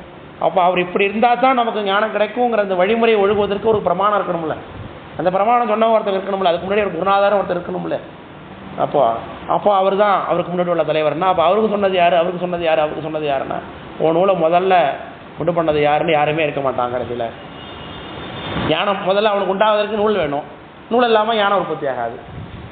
விளக்க முடியுதுங்களா? ஞானம் உற்பத்தி ஆனவன் தான் நூல் சொன்னான். அவனுக்கு எப்படி நூல் மூலமாக? இது கேள்வி அன்னைக்கு நம்ம கேட்டோம். இதே அனாதி நூல் அனாதியா கடவுள் அனாதியா அப்படிங்கிற ஒரு கொள்கையை நம்ம கீழே என்றைக்கோ ஒரு இதில் பரபக்கத்தில் தான் படித்தோன்னு நினைக்கிறேன். இதே மாதிரி கொள்கை, கோழி வந்ததா முட்டை வந்ததாங்கிற இதே மாதிரி நூல் வந்ததா கடவுள் வந்தாரா முதல்ல அப்படிங்கிறது நம்மளை பார்த்து கேள்வி கேட்டான். இவன் தான் கேட்டிருக்கான். சாரி, இந்த பரபக்கத்தில் சௌத்திரகாந்தியன் தான் நம்மளை பார்த்து கேட்டான். அனாதியாக கடவுள் சொன்னார் நூலை அப்படின்னு. கடவுளால் நூலை அறிந்தாயா, நூல் மூலமாக கடவுள் அறிந்தாரா நம்மளை கேள்வி கேட்டிருக்கான். அதே கேள்வி இப்போ அவங்கள பார்த்து கேட்குறோம் நம்ம. பின்னாக படகு நூல் உரைத்தான் என்று பேசினாய் இவன் முன்பு பேரறங்கள் புரிநூல் சொன்னார் யார்? இவன் அறங்கள் செய்து அந்த நிலையை அடைவதற்கு. ஏன்னா பல பிறவிகள் எடுத்து அறங்கள் செஞ்சுருக்காரு, இதுதான் நல்லது அப்படின்னு ஒரு விஷயத்தை வாழ்ந்திருக்காருல. இப்போ நம்ம பல விஷயங்கள் நம்ம செய்கின்றோம், அதில் எது நல்லதுன்னு நம்ம டிசைட் பண்ணுறோம். நம்ம சமூகத்தில் இப்போ கேள்வி கேட்டாங்க அம்மா, அங்கே ஓகே தானே அது கிளியோபாட்ரா இப்படி தான் பிறந்தாங்கன்னா, அவங்கள பொறுத்தவரை அது தப்பு இல்லைன்னா. ஏன்? அவங்கள பொறுத்தவரை அது அங்கே அறம், இங்கே நமக்கு அது அறம் இல்லை. நம்மளால் முகம் சுளிக்கக்கூடியதாக ஒன்றாக ஒரு காரியமாக இருக்குது. அதெல்லாம் சொன்னார். அதனால சொல்கிறாங்க சில பேர், பாம்பு திங்கிற ஊருக்கு போனாக்கா நடுத்துண்டு நமக்குன்னு உட்காந்துன்னு. பாம்பு திங்கிற ஊருக்கு போனால் நடுத்துண்டுல மக்கள் உட்காந்து கிடப்பான். நடுத்துண்டு நடுப்புற போடுறது பாம்பை திங்கிறவனு ஆகிப்போச்சு. அப்படி இல்லை, பாம்பை திங்கிறவனு ஆகிப்போச்சு. வாழும் பாம்பை ஞாபகப்படுத்துவான், தலையும் பாம்பை ஞாபகப்படுத்துவான். நடுப்புறன்னா அது பாம்பா மீனானு தெரியாது, அதனால சாப்பிட்டு கொண்டேதான். அப்படி பிரச்சனை இல்லை. அப்படி கிடையாது. அந்த ஊரோட நம்ம என்ன பண்ணிக்கணும், நம்மளை ஆட் ஆன் பண்ணிக்கணுங்கிறதுக்காக சொல்றாங்க. அதனால தான் அம்மன தேசத்தில் ஆடை கட்டியவன் பைத்தியக்காரன். நம்ம தானே. இப்போ ஒரு தெருவில் ஒருத்தர் துணி இல்லாமல் போறாரு, நம்ம என்ன பண்ணுவோம்? எதை மனநலம் பாதிக்கப்பட்டவோ நம்ம நினைத்து கொள்கிறோம். அதே மாதிரி ஒரு ஊரில் துணியே கட்டாமல் ஒரு ஊரில் வாழ்ந்துட்டு இருக்கான்னு வச்சுக்கப்போ, அங்கே ஒரு துணி கட்டு போனால் அவளை என்ன நினைப்பா? அவளை இதான் பைத்தியக்காரன், துணியெல்லாம் உடம்பு சுற்றி வச்சிருக்கான் பாடுறாம்மா. அதான் அம்மன தேசத்தில் ஆடை கட்டியவன் பைத்தியக்காரன். அப்போ ஒவ்வொரு ஊர்லேயும் அங்கே நிலவுவதை பொறுத்த தர்ம நிர்ணயம் பண்ணப்படுகிறது இல்லையா? அப்போ இதுதான் தர்மம்னு நமக்கு நம்ம சொல்லி கொடுத்துருக்காங்க. நம்ம அப்பா அம்மா சொல்லி கொடுத்துருக்காங்க, ஆசிரியர் சொல்லி கொடுத்துருக்காங்க, குருநாதர் சொல்லி கொடுத்துருக்காங்க. அப்படி நாம் ஒழுகுகின்றோம். அதே போல் போதிசத்துவர் பல பிறவி எடுத்தார் இல்லையா? பல பிறவிகளில் அவர் பல தர்மங்களை செஞ்சார் இல்லையா? இதுதான் தர்மம்னு அவருக்கு சொன்னது யாரு அப்படின்னு கேள்வி கேட்குறாரு. விளக்கம் புரியுதுங்களா? மற்ற உயிர்களை சந்தோஷப்படுத்தணும் அப்படிங்கிறது தான் தர்மம் என்பதை அவர் சொன்னது யார்? அப்போ யாரும் சொல்லிக் கொடுத்துருக்கணும் இல்லையா? அவர் சொல்லிக் கொடுக்க இல்லாமல் அவருக்கு தர்மங்கிறது எப்படி தெரிந்தது? அப்போ அவருக்கு முன்னாடி உள்ள புத்தர் சொல்லிக் கொடுத்தார், அந்த நூல் மூலமாக தெரிந்து கொண்டார்னா அவனுக்கு முன்னாடி செஞ்சது யாரு, அவனுக்கு முன்னாடி செஞ்சது யாரு, அவனுக்கு முன்னாடி செஞ்சது யாரு அப்படின்னு கேள்வி போகுது. இப்போ நீ கும்பிடுற புத்தன் தான் உண்மையான புத்தனா, அல்ல முதல்ல இருக்கக்கூடிய புத்தன் உண்மையான புத்தனா? நீ எந்த புத்தனை கும்பிட்டு கொண்டிருக்கிறாய்? உன் கோயில் இருக்கிற சாமி யாருன்னு கேள்வி கேட்குறேன். அதான் பாருங்க, ஆரோ உன் பாழி இருப்பார்னார். பாழினா கோயில், அதனை அறையே முதல்ல அதை சொல்லுன்னார். அனவத்தை படுனா சொல்லி முடிக்க முடியாது. கடைசியில் இருந்த ஒரு புத்தனுக்கு முதல்ல நூலை சொன்னது யாரு? தர்மத்தை நிர்வாகம் பண்ணதுக்கு. அது யாருன்னு சொல்லவே முடியாது. அனவத்தைனா அனவஸ்திகம் அப்படின்னா சொல்லி முடிக்க முடியாத ஒரு விஷயம்னு அர்த்தம். நீ கடைசியில் பதில் சொல்ல முடியாமல் போயிடுவேன். முதல் பிறவி நமக்கு எப்படி வந்தது நம்ம சொல்ல முடியாமல் போகிறோம்ல சில நேரங்களில். நம்ம முதல் பிறவி எப்படி வந்தது? நமக்கு முதல் பிறவி எப்படி வந்தது? இப்போ நம்ம இந்த பிறவியில் ஏன் இருக்கோம்? கர்மம். போன பிறவியில் செஞ்ச கர்மம். அடுத்த பிறவி அதுக்கு முதல் பிறவி யார் செஞ்சோம்? அதுக்கு முதல் பிறவியில் கர்மத்தை செஞ்சோம், அதை கழிக்க வந்தோம். அதுக்கு மேலே கடைசியில் முதல்ல ஒரு பிறவி செஞ்சுருப்போம். அந்த பிறவி ஏன் சார் எடுத்தோன்னு கேள்வி வந்ததுன்னா, சைவ சித்தாந்தி இல்லாதவனுக்கு பதில் சொல்ல தெரியாது. இப்போ நீங்களாம் சைவ சித்தாந்தி தான், அதனால பதில் சொல்லுங்கிறேன் அவங்க.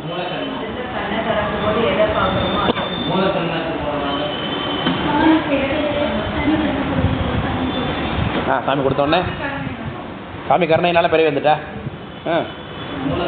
முதல் பிறவி ஏன் அடைஞ்சோம்? எப்படி அடைஞ்சோம்? வினை எப்படி வருது? வினை வந்தால் தானே பிறவி. நீங்கள் எப்படி முதல்ல பிறவி வினை வரும்? உடம்பே இல்லாமல் எப்படி நீங்கள் கர்மம் செய்யணும்?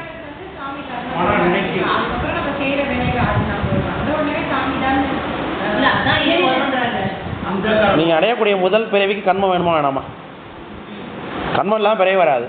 முதல் பிறவி கர்மம் வேணுங்கும் பொழுது அந்த முதல் பிறவிக்கு என்ன கர்மம் ஏதுன்னு கேட்குறோம்.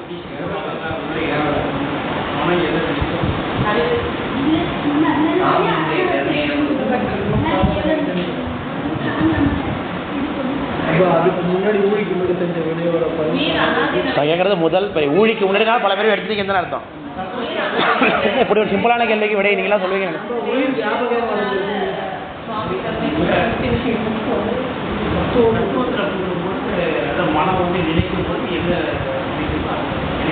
Very good, very good. என்ன சங்கல்பம்? என்ன சாமி சங்கல்பம்? அவர் விடையே சொல்லிட்டாரு, திரும்ப சங்கல்பம் திரும்பி ட்ராக்கை மாத்திரிங்க. வந்து உயிருக்கு தனுக்கரணை போன போகம் கூட்டுறார் சாமி. அதில் வரிசையாக கூட்டிக்கிட்டே வரார். நாதம், விந்து, சாதாக்கியம், மாகேசம், சுத்தவித்தை, காரியமாயை, காலம், நியதி, கலை. கலை வந்தவுடனே உயிருக்கு என்ன ஆகும்? கலை வந்தோடனே என்ன ஆகும் உயிருக்கு? கலை வந்தோடனே என்ன ஆகும் உயிருக்கு? முள் முள் முள் முள்ங்கிறீங்க. கலை வந்தோடனே உயிருக்கு என்ன கிடைக்கும்? இதுதான் எழுதி பண்ணுங்க.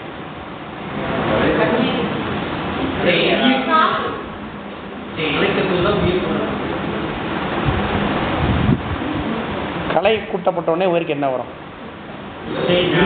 சித்தம் வந்துருமா?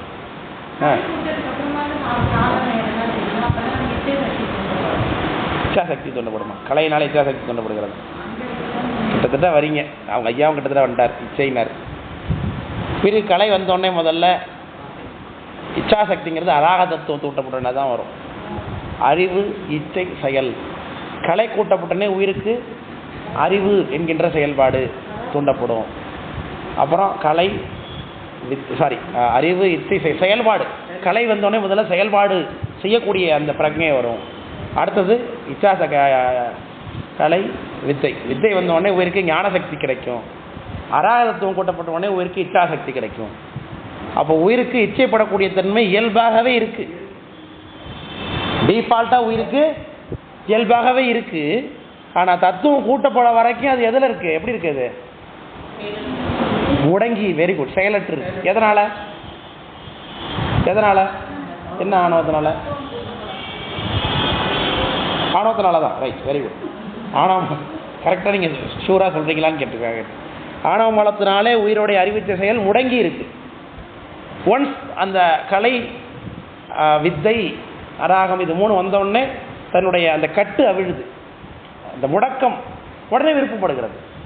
விருப்பப்படுவதற்கு அது கையில் என்ன இருக்குது? தத்துவங்கள் இருக்குது. இப்போ அது என்ன விருப்பத்தை வெளிப்படுத்துறதோ அதற்கேற்ப முதல் பிறவி. இதைத்தான் பல தடவை சொல்லிக்கிட்டு இருக்கோம் நம்ம. இப்போ தான் ஃபஸ்ட் டைம் கேட்குறீங்களா பேசுகிறோன்னா? பல தடவை சொல்லியிருக்கோம்.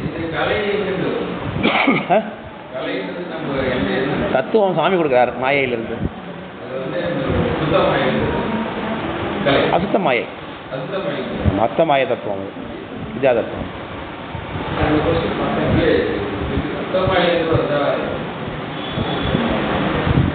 சுத்தமாய தத்துவங்கள் 5 தானே. நாதம், விந்து, காதாக்கியம், மாயேஸ்வரம், புத்தவித்தை, இது 3மே சுத்தமாய தத்துவம், சிவ தத்துவம். அதுக்கடுத்து அஸ்தமாயை, அதில் தானே நமக்கு வித்யா தத்துவங்கள் வருது, அதில் தானே கலை இருக்குது. பேத புரியுதா புரியலையா? முதல் பிறவி எப்படி வந்ததுன்னு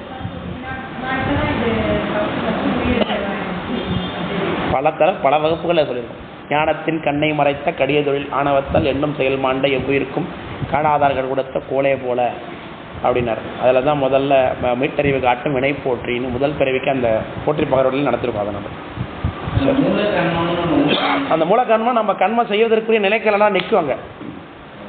விருப்பப்படுறீங்கன்னா எதை விருப்பப்படுறது லிமிட் வச்சிருக்காரு சாமி. அது மூலக்கண்மத்தில் இருக்கும். மூலக்கண்மங்கிறது என்ன? கண்மம் செய்வதற்குரிய நிலைக்கலன். அதை வைத்துக்கொண்டு நீங்கள் என்ன வேணாலும் செய்யலாம். இப்போ மண் இருக்குது, மண்ணிலேருந்து பானை செய்யலாம், செங்கல் செய்யலாம், பொம்மை செய்யலாம். மண்ணிலேருந்து துணி செய்ய முடியுமா? அப்படி ஒரு மூலக்கண்மம் கிடையாதுன்னு அர்த்தம். இப்போ சாமி அந்த மூலக்கண்மத்தை நல்ல லிமிட்டேஷன் வச்சுருக்காரா, அதைத்தான் மூலக்கண்மம் சொன்னார்.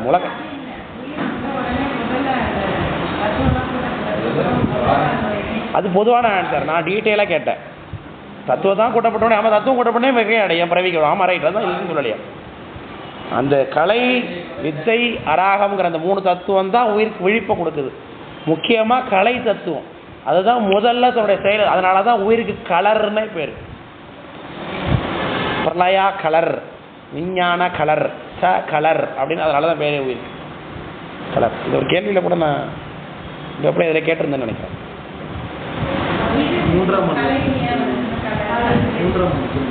கேட்டிருந்தேனா? இல்லை நானே கேட்ட கேள்வி ஞாபகம் இருக்கணும்.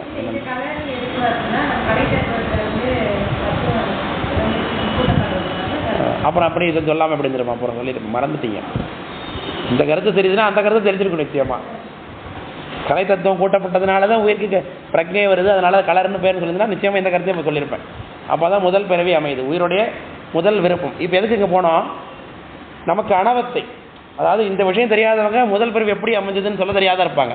இப்போ நம்முடைய எந்த சமயத்தில் பொதுவாக என்ன சொல்லுவான்? கண்ம கொள்கையுடையது நம்முடைய எந்த சமயம்.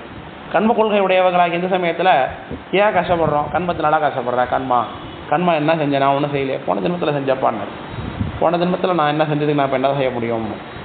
சரி, போன ஜென்மத்தில் நான் ஏன் தப்பு பண்ணேன்? அப்படி பிறவி எனக்கு அமைஞ்சது. அதுக்கு முத பிறவின்னு கடைசியில் போய் பொதுவான இந்துவால் அனவத்தியமாக முடியும்.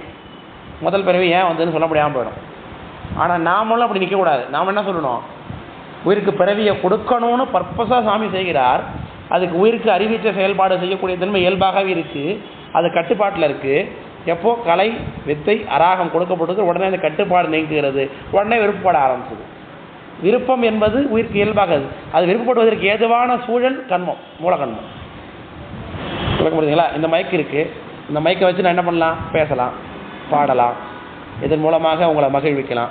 இந்த மைக்கை எடுத்து தரையில் போட்டு நான் உடைச்சேன், அதுவும் என்னால் செய்ய முடியும். இப்போ மைக்கை தூக்கி ஒருத்தர் அடிக்க முடியும், அதுவும் என்னால் செய்ய முடியும். இதை வைத்து நான் என்ன செய்கிறேன் அப்படிங்கிறத இப்போ என்னோடய கண்மத்தை நிர்ணயம் பண்ணுது. இதை வைத்து பேசணுன்னா அது நல்ல கண்மமாக ஆகும். அதனால் இதை பேச முடியும். பேசி உங்களால் திசை திருப்பி வேறு சமயத்துக்கு திருப்பிட முடியும். என்னால் சைவ சமயத்துக்கு கொண்டு வர முடியும். 2 காரியமும் இருக்குது. இப்போ இந்த மைக்கை வச்சு நான் பண்ண கொண்டோம். இப்போ இந்த மைக்கு தான் இங்கே ஆதாரமான இருக்குது. இதை வைத்து கொண்டு என்னால் நல்லதும் செய்ய முடிகிறது, கெட்டதையும் செய்ய முடிகிறது. அதுபோல் மூலகர்மம் என்பது உயிர் எப்போ சம்மந்தப்படுகிறதோ, உயிர் எதை விருப்பப்படுகிறதோ அதற்கேற்ப விருப்பப்படுவது இயல்பு தானே. உயிருக்கு இயல்பு இருக்கு, அடிப்படையிலே உயிருக்கு அது என்ன விருப்பப்படுது, அது யூனிக்னஸ், அதோடைய தன்மையை பொறுத்து தான். அது என்ன விருப்பப்படுங்கிறது யாரும் சொல்ல முடியாது. தெரியல, ஆகமத்தில் முதல்ல என்ன நினைச்சிருக்கோம் தெரியல. வேற ஞானி ஜோசியம் பார்த்து பாருங்க. நம்ம முதல்ல என்ன நினைச்சோம்? முதல் பிறகு என்ன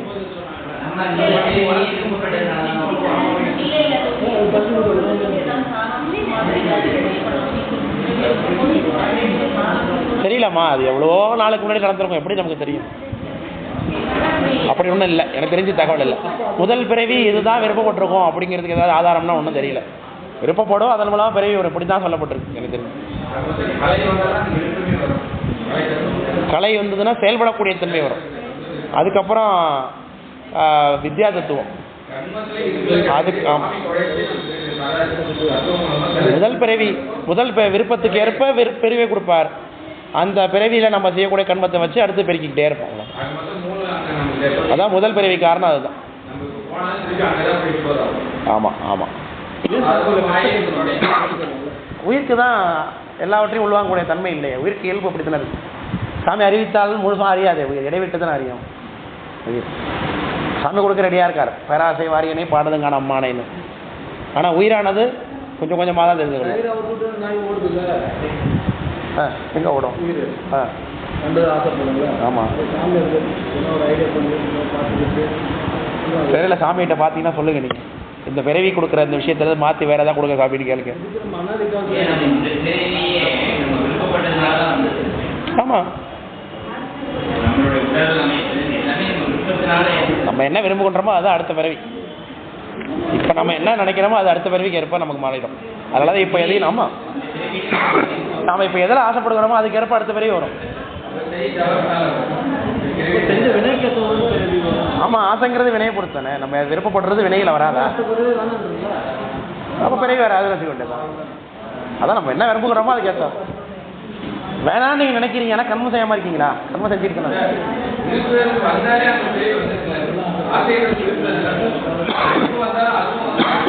ஆமாம் ஆமாம், காட்டு கருத்தல்ல. சரிதானே? பழம் அடுத்தது. அப்போ அனவத்தைப்படுங்கிறதுக்கு இங்கே இவ்வளோ தூரம் போயிட்டோம் நம்ம, இல்லையா? ஆமாம், நம்மக்கிட்ட அப்படி சொல்லி முடிக்க முடியாத செயல் எந்த சமயத்தாருக்கு இருக்குது, சைவருக்கு இல்லை. சைவரில் விஷயம் தெரியலனா வேணால் அனாவத்தைப்படுவாங்க. முதல் பிறவி எதுன்னு கேட்குறது. இப்போ நிறைய பேர் இன்றைக்கி தான் தெரிஞ்சுக்கிட்டீங்கன்னு நினைக்கிறேன். இவ்வளோ நாள் வகுப்படுத்தி இல்லையா தெரிஞ்சுக்கிட்டீங்களா? இன்னது ஆச்சரியமாக இருக்குது. இதுக்கு முன்னாடியே இந்த விஷயம் நீங்கள் சொல்லிக் கொடுத்துருக்கீங்க சார், எனக்கு தெரியுதுன்னு சொன்னவங்க யாருமே இல்லைங்க. அதுதான் எனக்கு தெரியுது. நீங்கள் சொல்லிட்டு நீங்கள் மறந்துட்டீங்கிறது எனக்கு தெரியுது. அதை நான் கேட்கல. சொல்லியிருக்கீங்க, எனக்கு ஞாபகம் இருக்குங்கிறீங்க, சொல்கிறவங்க யாருமே இல்லைங்கப்பா. கொஞ்சம் கொஞ்சமாக திட்டு ஞாபகம். என்ன உங்க ரெண்டு பேர்ல என்ன சர்ச்சை?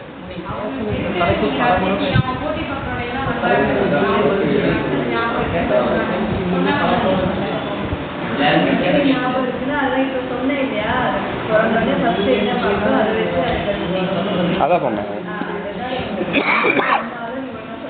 அப்படி உன்னுடைய சந்தானம் என்னங்கிறது முழுமையெல்லாம் பண்ணார். அப்படி இந்நூலை சொன்னவன் தான் இங்கிருந்தான் என்னில் 3, 6, 7, 8 இந்த பாட்டோட 9வது பாட்டா. இந்நூலை சொன்னவன் தான் இங்கிருந்தான் என்னில் இவன் இருத்து ஏத்தும் அவன் எங்கிருந்தான் எவனோ அந்நூலோ குரு வந்த அடைவும் உனக்கு இல்லை அடைவுதரின் முடிவின் கண் அனாதி போதன் சொன்னானாம் அவை வேதாகமங்கள் ஆகும் சுருக்கி ஊன் தவம் புரிய சொல்லுவது எல்லோரும் உன்னூல் கண் கழுவாதே உதிப்பதன் முன் புலாலோடு உண்பான் ஓர் ஊன் பிரியன் உரைத்தது ஒரு நூலே என்னார். இப்போ நிறைவுல கடைசிக்கு போகிறான். அவன் பதில் சொல்கிறான், அனாதி போதன் எங்கள் கடவுள் சொன்னான் அப்படின்னு நீ சொன்னீங்கன்னா அதை தாண்டா நானும் சொல்கிறேன், அனாதி போதன் எங்கள் கடவுள் அவர் தாண்டா நூலை சொன்னார்னு ஒத்துக்கோ அப்படின்னு அவர் சொல்கிறார். ஏன்னா இந்த நூலை சொன்னது அவருக்கு முன்னாடினா முதல்ல சொன்னவர் யாருன்னு தெரியாத அனாவத்தி ஒன்று முடிச்சோம் போகணும். அவர் பதில் சொல்ல முயற்சி பண்ணுறான். அவர் அனாதி போது அவருக்கு எல்லாமே தெரியும், அவர் தான் முழுதுணர்ந்து கோரல் முத்தி அப்படின்னு வந்ததுன்னு. இந்நூலை சொன்னவன் தான் இங்கிருந்தான் என்னில் இவன் இருத்தி ஏத்தும் அவன் எங்கிருந்தான் அவன் எங்கே இருந்தான் எவனோ அந்நூலோ உனக்கு குரு வந்த அடைவே இல்லை, உனக்கு யார் சொல்லிக் கொடுத்தா குருநாதருங்கிற அந்த தொடர்பே உனக்கு இல்லை. அடைவுதரின் முடிவில் அனாதி போதன் சொன்னானாம். அனாதி போதன்கிற அர்த்தம் தான் சொன்னான் அப்படின்னு சொன்னீங்கன்னா அதைத்தான் நாங்களும் சொல்லுகின்றோம். அனாதி போதன் சொல்லக்கூடியவர் சொன்னது வேதாகமங்கள் தவிர்த்து ஓநூலை கிடையாது அப்படின்னு. இது எப்படி நான் முடிவு பண்ணுறேன் முடிவு பண்ணுறேன்னா ஓநூலில் உள்ள கொள்கை என்னன்னா நான்வெஜ் சாப்பிட்லாம் அப்படிங்கிறது ஒன்றும் உள்ள கொள்கை. ஆனால் எங்கள் வேதாகமங்களில் அந்த கொள்கை இல்லை. இதில் எந்த வித்தியாசம் தெரிகிறது? உன்னுடைய நூல் ஆனது அனாதி போதனால சொல்லப்படாதுன்னு தெரிகிறது. விளங்க முடியுதுங்களா? வேதாகமங்களாகும் அவை அனாதி போதன் சொன்னான்னா, அனாதி போதன் சொன்னது யார்? அனாதி போதன்னா யாருங்க? எப்படி அனாதி போதன்னா என்ன? முதல்ல அனாதி போதன்னா என்ன? அனாதி போதன் அனாதி போதன்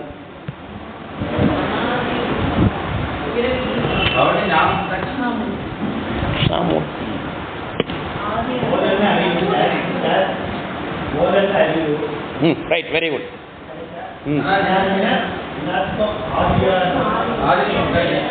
அது யாரு? சிவபெருமான். என்ன சொன்னீங்க நீங்க? அது அனாதி போதனை என்ன கேட்டா சொல்லலையே. அனாதி போதன்னா முற்றறிவுன்னு அர்த்தம். அதை சொல்லணும் நீங்க.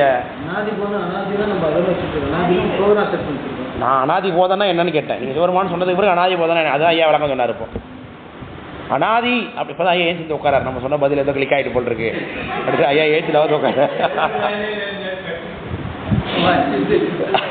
அனாதி அப்படின்னா ஆதி இல்லாத போதம்னா தொடக்கம் இல்லாது, எப்பொழுதுமே யாராலையும் சொல்லி ஒரு விஷயத்தை தெரிவித்துக் கொள்ளாத பெருமான் இயற்கை உணர்வினன், முற்று உணர்வினன், அந்த அறிவு.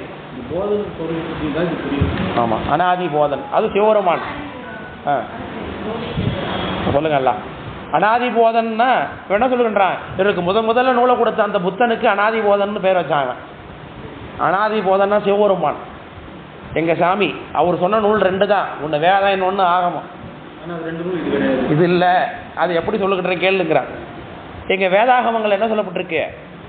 சுருக்கி உன் உடம்பை குறைக்க சொல்லுது. உடம்பை குறைக்கதானே? எப்படி நம்ம எதுக்கு வாக்கிங் போய் ஜிம்முக்கு போயா? தவத்தினாலே உடம்பு ஊனினை உருக்கி உள்ளொளி பருக்கி. அதுதான் வேதாகங்களோட கொள்கை. உடலை வருத்தி கடிமலரிட்டு அப்புறம் சாமி பாடுற திருவையாறில் உடலை வருத்தணும்னு. அதனால தான் உண்டி சுருங்கல் பெண்டிற்கழகுன்னு சொல்கிறார் இல்லையா? அவையார் சொல்கிறாங்க. உண்டி சுருங்கல் பெண்டிற்கழகு. பொதுவாக பெண்கள்னா சாப்பாடு கம்மியாக சாப்பிடணும். அதனால் தவம் இருக்கிறனாலே உணவு அதிகமாக சாப்பிட்டாலே தவம் வராதுங்க. அதே 3 வேளை சாப்பிட்டோம்னாலே முதல்ல தவம் வராது. பட்சத்தில் உணவை சுருக்கணும் இல்லையா? சாத்விகமான உணவு தான் எடுக்கணும்.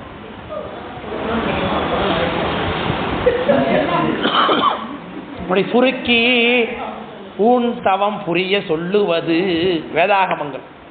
ஆனால் உங்களுடைய கொள்கை எல்லோரும் உன் நூல்கண் கழுவாதே. உனி வச்சிருக்க நூலை ஃபாலோ பண்ணுறவங்களாம் என்ன பண்ணுறான்? சூரியன் உதிக்கிறதுக்கு முன்னாடியே மூஞ்சை கூட கழுவாமல் மீன்ஸ் சாப்பிட்றான் புலாலோடுன்னா. கழுவாதே உதிப்பதன் முன் புலாலோடு உண்பான் ஓர் உன் பிரியன். புலால சாப்பிட்றான் எப்போ? காலைல ஏந்திரிச்சு மூஞ்சை கூட கழுவாமன்னா. இப்போ நம்மக்கிட்டே ஒரு கோசி இருக்குது அது மாதிரி. அது என்னென்னா இந்த ஜூன் ஜூலை ஆரம்பிச்சிடுவாங்க அவங்களும். ஜூலை ஆகஸ்ட் டைமில் பார்த்தீங்கன்னா காலையில் 5 மணிக்கே எழுந்துச்சி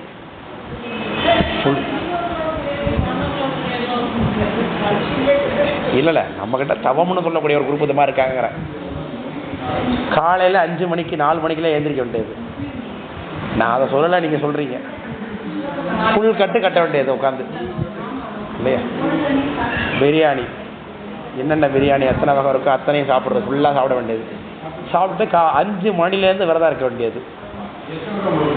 திரும்பி சாயந்தரம் 6 மணிக்கு திரும்பி துடைக்கிற வேண்டியது ஃபுல் கட்டு இல்லையா?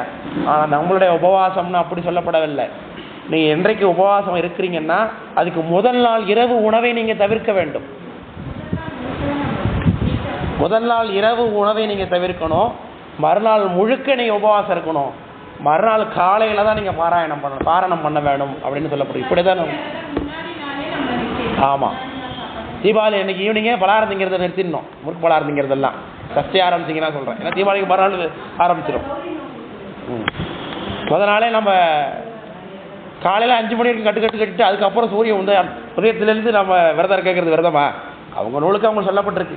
ஆனால் அதை விட உயரிய நெறி நம்மளுடைய நெறி உபவாசம் அப்படின்னா அதுதான். அதனால் புன்னூல் கழுவாதேன்னார், மூஞ்ச கூட கழுவாமன்னார், கண் கழுவாதேன்னார். தூங்கி ஏற்றி கண்ணை கழுவணும் அப்படி இல்லையா, இரவு முழுக்க பீழை உடைஞ்சிருக்கும். அதனால தான் பீழை உடை கண்கள்னார். அப்புறம் தான் என் கண்ணு சாதாரண கண்ணு இல்லை, பீழை உடை கண்ணுங்கிறார். பாலை உடை கமுகு ஓங்கி பன்மாடம் அரங்கில் எங்கும் வீலை உடைப்புணல் வீழ்வயல் தில்லை தன்னுள் ஆள உடைக்கழல் சிற்றம்பலத்து அரண் ஆடல் கண்டால் பெருமானுடைய ஆடலை காண தவிர்த்து பீலை உடை கண்களால் பின்னை பெய் தொண்டன் காண்பதென்னே. இந்த பீலை வழியக்கூடிய இந்த கண்ணை வைத்துக்கொண்டு சிவருமான நடனத்தை பார்க்கறத தவிர்த்து வேற என்னத்தை பார்க்க முடியும்? இந்த கண்ணு எதற்காக கொடுத்துருக்காரு ரப்பரசாமி? அதை கழுவுன காலைல ஏன்னு சொன்னேன் இல்லையா. கும்பகாரனை 6 மாதம் தூங்கி எழுதுவோம், மம்முட்டி போட்டு வெட்டுவாங்களா எல்லாத்தையும் அவனை எழுப்பும் பொழுது. அவ்வளோ வடிஞ்சிருக்கும் அவனுக்கு, நமக்கும் வடியும் இல்லையா. கண்ணில் காலைல ஏன்னு சொன்னேன். அதை கழுவணும் காலையில். முகம் கழுவிட்டு திருநீர் பூச வேண்டும். விடியலுமே வெண்ணீற்றி மெய்யில் பூசி வெளுத்தமைந்த கீழோடு கோவணமும் தற்று செடியுடைய வல்வினை நோய் தீர்ப்பாய் என்றும் செல்கதிக்கு வழிகாட்டும் சிவனே என்றும் துடியடைய இடைமடவால் பங்காய் என்றும் சுடலைதனில் நடமாடும் சோதி என்றும் கடிமலர் தூய் தொழுமடியார் நெஞ்சின் உள்ளே கன்றாப்பூர் நடுதறியை காணலாமே அப்பட்டாங்க. காலைல ஏஞ்சி மூஞ்சி கழுவணும், குளிக்கணும், சுத்தம் பண்ணணும், இதெல்லாம் வச்சுக்கணும். ஆனால் நீங்கள் காலைல ஏஞ்ச உடனே முதல்ல முழிக்கிறதே அதில் தான். மூஞ்ச கூட கழுவாமலே ஃபஸ்ட்டு அதில் போய் அது சிக்கனா மட்டனான்னு கேட்குற அப்படிங்கிறார் சாமி. புலாலோடுன்னார் அவங்கள பார்த்து இல்லையா. புரிய சொல்லுவது கழுவாதை உதிப்பதன் முன் புலாலோடு உண்பான் ஓர் ஊன் பிரியன் உரைத்தது ஒரு நூலை. ஓ நூலை இது மாதிரி அதை ஊன் பிரியன், அந்த ஊன் மீது அவனுக்கு பற்று விடாமல் இருக்கிறதுனால தான் என்ன பண்ணுறான், சாப்பிட்றதுக்காக கொலை பண்ணாத, ஆனால் யாராவது கொண்டு கொடுத்தா சாப்பிடு, அப்படிலாம் தானா சத்தத்தை சாப்பிடு அப்படின்னா. அப்போ அவனுக்கு எண்ணத்தில் விருப்பம் இல்லைன்னு தெரியுது, விருப்பம் இருக்குன்னு தெரியுது. நான்வெஜ் சாப்பிட்றவனுக்கு விருப்பம் இருக்குது, அதுக்கேற்ப அவன் நூலை படுத்து கொண்டான், அவன் அனாதி போதன் கிடையாது அப்படின்னா விளக்கம் வருதுங்களா. அதனால் ஒரு நூலுக்கு ஒரு நூல் உலகத்தில் நூல்னா அந்த நூலுக்கு என்ன இருக்கணும், முன்னூல் இருக்கணும், சார்பு நூல் இருக்கணும், புடை நூல் இருக்கணும், மறந்து வழி நூல் இப்படி ஏதாவது ஒன்று இருக்கும் உலகத்தில் பார்க்குறோம் இல்லையா. நமக்கு அதுமாரி முதல் நூல் எது? வேதாகமங்கள் தான் முதல் நூல் இல்லையா. அப்படி பார்த்தோம்னா வேதாகமங்களுடைய வழி நூல் சிவஞான போதனை வச்சுக்கலாம். சிவஞான போதத்தை முதல் நூல் கொண்டீங்கன்னாக்க சித்தியார் வழி நூல் சிவஞான சிவபிரகாசம் புடை நூல் ஆகிடும். விளக்கம் புரிஞ்சுங்களா. இப்படி உலகத்தில் வழக்கம் இருக்குது. தொல்காப்பிய சூத்திரம் இலக்கணம், தமிழ் இலக்கணம் அது. இதன்படி உணவு நூலுக்கு என்ன இருக்கணும், முதல் நூல் இருக்கணும், அப்புறம் வழி நூல் இருக்கணும், சார்பு நூல் இருக்கணும். ஆனால் நூலுக்கு நூலே இல்லையே. முதல்ல முன்னூலும் வழி நூலும் சார்பு நூலும் மூன்றாகும் உலகத்து மொழிந்த நூல்கள் இந்நூலின் உன்னூல் இங்கு எந்நூல் அப்படிங்கிறார். இதில் இருக்கக்கூடிய முதல் நூலாக உன்னுடைய பிடகங்கள்லாம் முதல் நூலா வழி நூலா சார்பு நூலா? ஏன்னா நூல் அப்படின்னா இது 3 இருக்கணும் முதல்ல தொடக்கத்தில். ஏன்னா முதல் நூலுக்கு இலக்கணம் என்ன சொல்கிறார் தொல்காப்பியரே? வினையின் நீங்கிய முதல்வன் செய்தது முதல் நூல் அப்படின்னார். வினை இல்லாத ஒரு தலைவன் செய்தது தான் முதல் நூல். அதனால தான் வேதாகமத்தை முதல் நூல் நம்ம முதல் பண்ணுறோம். வேதத்தை யார் சொன்னா? சுவாமி சொல்லியிருக்காரு. அதனால அவர் வினையின் நீங்கிய முதல்வன்னா, வினையின் நீங்கியன்னா அவருக்கு வினை இல்லைன்னு அர்த்தம். ரெண்டாவது நம்முடைய பரமாச்சாரியார்கள் அப்பர் சுவாமி, ஞானசம்பந்த பெருமானார், மெய்கண்ட தேவநாயனார், இவர்களெல்லாம் வினையின் நீங்கிய முதல்வர்கள். எல்லாம் அந்த ஜீவன்முக்தி நிலை அடைந்து சாக்கரத்தில் அதிசத்தை செய்யக்கூடிய அந்த அற்புத நிலையில் நன்மன அவஸ்தையில் இருந்து கொண்டு நமக்கு இந்த நூல்களை கொடுத்திருக்கிறார்கள். அதனால அவர்களை வினையின் நீங்கிய முதல்வன் என்பதனால அவர்கள் நூல் நாம் முதல் நூலாக கொள்ளுவோம். ஆனால் அவருடைய பிடகம் முதல் நூலா வழி நூலா என்ன நூல்? இதில் எந்த நூல்னு கேட்டார். மூன்றாகும் உலகத்து மொழிந்த நூல்கள் இந்நூலில் உன்னூல் எந்நூல் எண்ணில் இந்நூல் கான் என் நூல் என்று எம்ப மாட்டாய். உன்னால உன் நூல் எந்த நூல்னு சொல்ல முடியாது. அதனால உன் நூல் நான் என்ன நூல் எப்படிப்பட்ட நூல் நான் சொல்கிறேன் கேளு. உலகத்தில் பலவிதமான நூல்கள் இருக்கு, அதில் ஒரு நூலாக ஒரு நூலே சேர்த்துக்கண்டார். என்ன நூல்னா உன்னூல் ஒரு நூலாய் உரைப்பதென்னே உலட்டு நூல் பருத்தி நூல் சிலம்பி நூல்.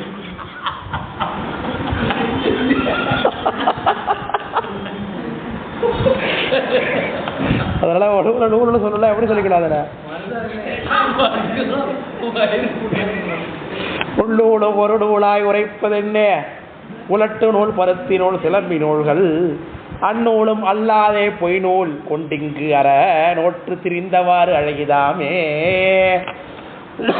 அந்த நூலாவது மக்களுக்கு ஏதாவது கட்டுறதுக்கு பயன்படும். உலட்டுனா என்னன்னா நூல் கண்டு நூலை சுற்றுறதுக்கு நடுப்புற ஒரு மெட்டீரியல் வச்சுக்கிறோம்ல, ஒரு குழா மாதிரி கொட்டை, அதுக்கு தான் உலட்டுன்னு பேர். அதில் எந்த நூலை வேணாலும் சுற்றிக்கலாம். அதில் உலட்டு நூல். அடுத்தது பருத்தி நூல், பருத்திலேருந்து எடுக்கக்கூடிய நூல்.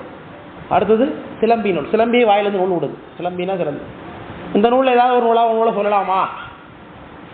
இதை கூப்பிட்டு வச்சு ஏன்னா ஒரு நூல் முதல் நூலா வழி நூலா புடை நூலான்னு சொல்ல முடியாது, எதுவும் சொல்ல மாட்டேன். அப்போ ஒரு நூலுக்கு ஏதாவது ஒரு கேட்டகரி நான் பண்ணுறேங்கிறார் அருணசிவாச்சாரியார். சரி, நூல்கள் உலகத்தில் எதுன்னு பார்த்தா உலட்டு நூல், பருத்தி நூல், சிலம்பி நூல். இதில் ஏதாவது ஒரு நூலை வைக்கலாம் அப்படின்னு பார்த்தா இந்த நூல்கள்லாம் உலகத்தில் மக்களுக்கு பயன்படுது. உலட்டு நூலும் பருத்தி நூலும் மக்களுக்கு பயன்படுது, சிலம்பி நூல் சிலந்திக்கு பயன்படுது. ஆனால் ஓ நூல் பொய் நூல் யாருக்குமே பயன்படாதுன்ட்டான். அந்நூல் அல்லாதே பொய் நூல் கொண்டிங்கு அறநோட்டு திரிந்தவாறு அழகிதாமே, இதை தொந்து கொண்டு நீ நோன்பு நோக்கிறாய், தவம் செய்து கொண்டிருக்கிறாய், இதை எப்படி ஒத்துக்கொள்ள முடியும்னு சொல்லி அதோட நிறைவு பண்ணுகிறார். இதனால தான் சாமி சொன்னார், பட்டை துவராடை படிமம் கொண்டாடும் முட்டை கட்டுரைனார் இவங்களுடைய சாத்திரத்தை. பட்டை துவராடை படிமம் கொண்டாடும் முட்டை கட்டுரை மொழிவை கேளாமை சித்தர் வாழ்தலை சிற்றம் பழமைய நட்ட பெருமானை நாளும் தொழுவோமே அப்படின்னு சொல்லி அதை சாமி சொல்லுகிறார். அதோடு நாம் நிறைவு பண்ணிடுவோம். இதுக்கு பிறகு வரதெல்லாம் நம்ம அடுத்த வகுப்பில் பார்ப்போம் என்று சொல்லி நிறைவு செய்து கொள்கிறோம். மூர்த்தி எல்லாம் வாழி, எங்கள் மோனகுரு வாழி, அந்த வார்த்தை என்ற வாழி, அன்பர் வாழி, பல ஆரம்பி தெரிஞ்சிட்டோம்லாம். ஒரு கருத்து இதை ஞாபகம் எடுங்க. இந்த அடுத்த வாரம் உங்களுக்கு நான் பொன்னவராஜி திருவையாறு போகிறதுனால